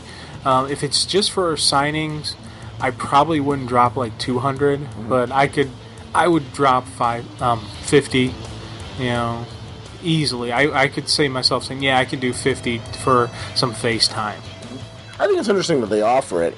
I'm with you in the sense, admittedly, I haven't looked enough into it that I know, but I got to admit I was thinking about it because I've never met Grant Morrison, and I'm thinking to myself, well, it would be really nice to do that. I think with us being in the podcast arena, I'm like, when would I have the time, though? You and I are scrambling just to get to the panels. Like today, I got here at the con, literally, I arrived at the con at about 6. I got our corrected badges for the con, and then ran over to the DC Nation panel because I wanted to really see some of the stuff there. There was this wonderful board that they put up that was very similar to the board that the Time Master, Rip Hunter, put up. And this one was of things coming up in the future for the DC universe. And we're going to talk about it when we talk about the DC Nation panel. But it was interesting to take a look at that board and look at the future for the DC Nation. But I was thinking to myself, like, if I go to do one of these spotlight signings and things like that, we'll never be at our table. And I want to be there because that was part of the fun today, to be there with the listeners and be able to just meet a few people, because I didn't get to experience it all day like you did. And you, my good friend Ethan came over by the table again. Or am I supposed to mispronounce his name?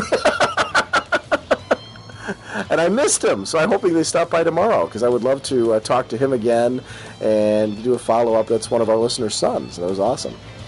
And at the panel, he actually did a really funny thing with his question. Oh, yeah. He walks up to the... this was absolutely hysterical. Ethan walks up to the microphone, and he walks up and goes, "Hello, Jeff." And it was like he was like really getting at him, and the whole place cracked up. It was a very funny moment. He asked a great question. Yeah, and part of the funny thing behind this was about 2 or 3 people before that, Jeff goes, "Why does everyone refer to me as Jeff Johns?" No one was calling him Jeff. They were saying any other person, they were just saying the first name, but with him, it was always Jeff Johns. Jeff Johns. And that came about because the person who had asked the question at that point in time had called him Jeff, and he thought it was so odd that they'd done that. Well, Ethan walks up and calls him Jeff, and then asks this wonderful question about John Stewart and the sniper. Yeah, that was actually pretty cool. Talking about when John took out that sniper in the very beginning part of the Sinestro Corps War, he asked, "Is that guy dead?" And that Sinestro agent is still alive and will play a part in some future stories with the Green Lanterns. He was very forthcoming on some of the things like Blackest Night, where the question was asked about Blackest Night, would family members and close friends and things of major players, such as Tim Drake's parents, I believe were the ones that were mentioned in the question, be playing a part in Blackest Night? And the answer was yes. Yeah, it was funny because they did a little bit on, normally it's the Dio who gives up the information, and this time, Jeff Johns gave up the information, and it was kind of, everyone's like, whoa, so it was a neat thing. Yeah, I thoroughly enjoyed the whole panel. We're going to go into detail in the panel as we discuss. I don't know where this particular segment's going to get placed in there, because I was really just fascinated by your selection of some of the comics that you pulled. I want to give a shout-out, Jim. You got Tom Zoller stopped by our table. Love and Capes number 7 was from Free Comic Book Day. And it's Love and Capes. If you haven't checked it out, go to RagingBullets.com, click on the Fun Stuff section, and check out Love and Capes. Tom provides a regularly updated free Love and Capes up there. And it's the panels that are going to make up the actual comic book. Support, if you're enjoying it on any level, please pick it up and support Tom, because Tom puts that out there as a way to promote his comic. It's a great experiment to show that, hey, fans will support something that they're enjoying. And I firmly believe in that when creators are doing that and reaching out. It's one comic book. It's a great way. 7 issues of Love and Capes have been out right now, and you can experience it for free. So support Tom and his efforts to put that work out, because it's a very fun story. It's got a lot of great satire, and it plays around in a humorous way with the whole Superman, Lois Lane archetype, and just basically the whole our whole concept of the dun dun dun superhero in general. It's an exaggerated version of that plays out really, really well. I am a big fan of Love and Capes, so if you haven't picked it up, check that out.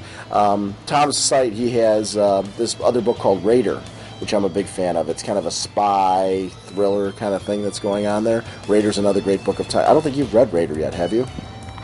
Not yet. I'm going to have to pick it up. They're basically full-length graphic novels, basically like what would be considered a trade collection. There's 3 different Raider trade collections out there, and they're really awesome. So if you haven't had a chance to pick that one out, because they're black and white, and it's Tom's art, and it's a story that he has a lot of passion with. So Raider's a very cool character, and I can't recommend that. Actually, Raider came out long before Love and Capes. That was the first thing that I picked up long before I was podcasting at the Mid-Ohio Con. Tom Zoller was one of the moderators on the forums. Tom Zoller was one of the moderators on the panels. And he just had such a great sense of humor. So I went up to his table, and I realized he was selling comics there. And I picked up Raider just because I found him so interesting when he was moderating the panels that, it just made me pick up his work. And he did such a great job on it. Raider's wonderful. I can't recommend Raider enough as well. So, and he's a local guy for us, so we've got to support the local guy. So check out Tom Zoller's work at RagingBullets.com. And Jim, we have a big thing that we are fortunately going to be doing tomorrow.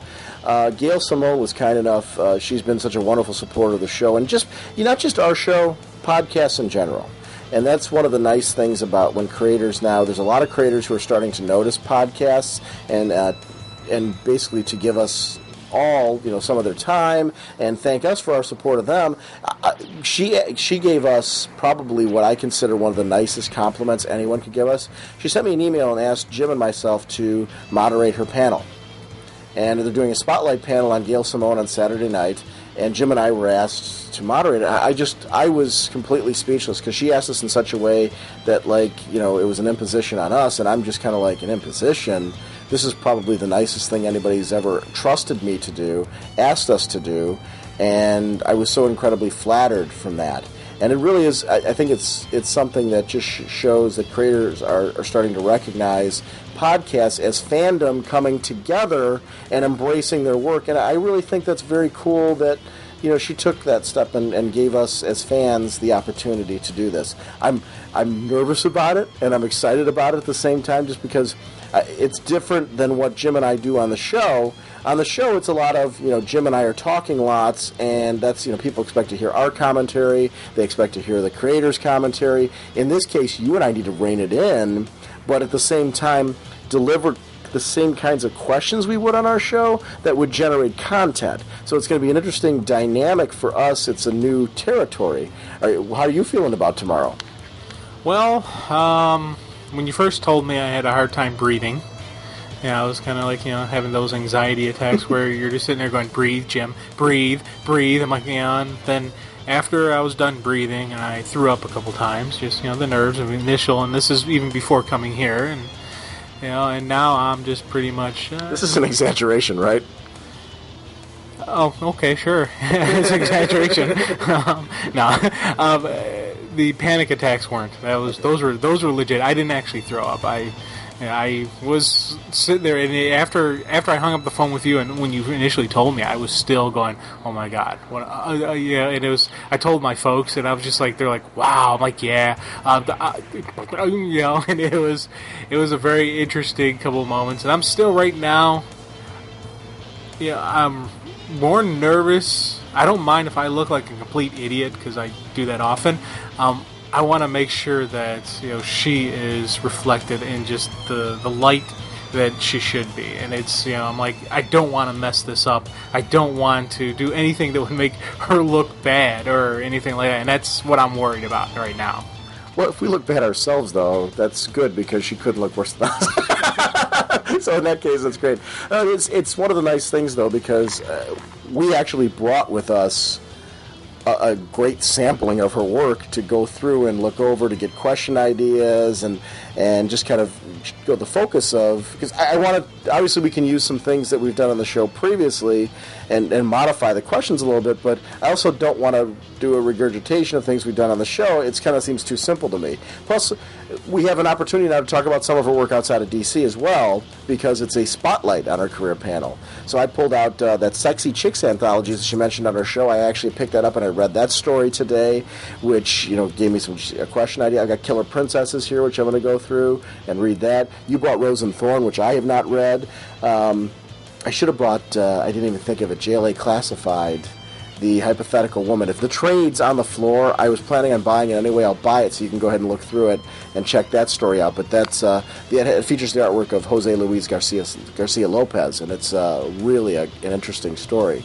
It's her take on the Justice League, and it's great to see her on that as well. So, and I want to have you read her work on Action Comics when she was with John Byrne on there? Did you read that run? No, I didn't. I didn't read that one. There are, I don't know if it's one trade or two trades. There's one trade for sure. There's another trade that I saw that her name's attached to involving Superman. But the Action Comics run she did with John Byrne was really great. It felt, I'm saying it felt short to me. That's not a knock on the book. It's more so that I wanted more because I thought they were really kicking into high gear on that run. And I really, like, John Byrne was passionate about it. You could tell because his artwork seemed to be kicking up a notch.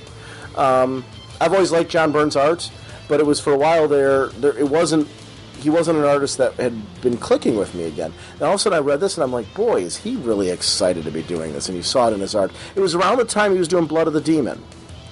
And he did a wonderful job on Blood of the Demon. And, see his artwork right there with Gail Simone, it was just kind of a geek-out thing. It might have been right around when we were starting Raging Bullets, so you may have, missed that by a little window right there. But interesting. It's interesting stuff. So we have got a whole assortment. You brought Villains United specials and things like that we're going to be able to look through. Yeah. So we're going to be doing a lot of skimming, reading, and revisiting. Did you bring Secret Six? Or do I need to buy that on the floor? I need to buy that on the floor. I can tell by the look on your face I need to buy that on the floor. The Secret Six I'd love to talk about as well. I loved Secret Six. We have Villains United, though, so we can easily talk about the Secret Six team from Villains United as well. But I just kind of want to prep up and get myself in Gail Simone mode, which isn't very hard to do considering how much we love her work anyway. But I'm very excited for this. It's very flattering. So it's one of those things that I wanted to share it on our 2-year anniversary episode because we knew at this point.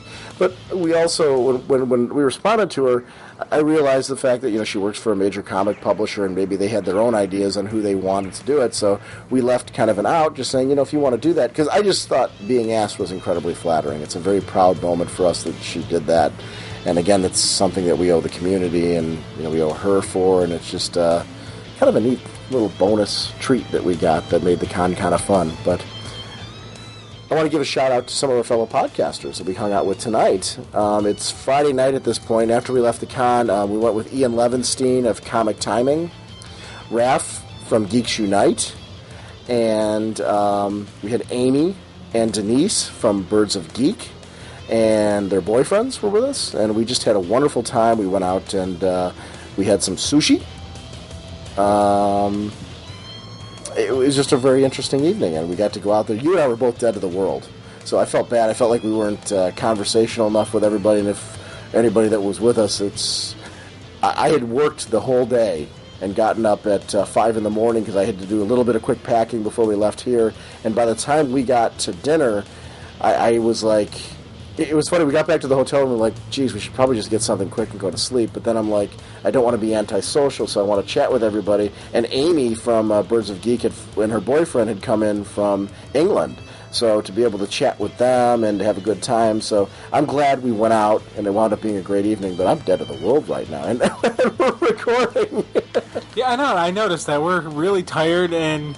we need to get to bed, so what's Sean do? He pulls out the iRiver and starts recording. It's not my fault that you pulled out books where the creators aren't here. And when I see moments like that, those are like podcasting moments to me because there are these fascinating Jimisms that I think we only get from you on the show. Because I was like, they're not even here. Why is this book here? It's a great book. I agree with you on it. You've got an Italian Justice League here, and there are the creators here who worked on it. It is a great-looking book. I totally agree with you, and I understand why you have it and why you're so fascinated with it, and I understand, too, why you want to have it signed. But there's nobody here to sign it. I have no defense. I made a mistake. I messed up. I thought he was here. I was wrong. So... And here we are, poor guy's trying to sleep, and this really is, I am the evil one of the show. I've got to admit that, because there's a lot of times where I clearly come off of that, and I am clearly the evil one of the show, because it was just really bad. Jim and I we have the big panel tomorrow, so we're both, like, relying on each other to make sure it runs smoothly, because that is what it is. It's not about us.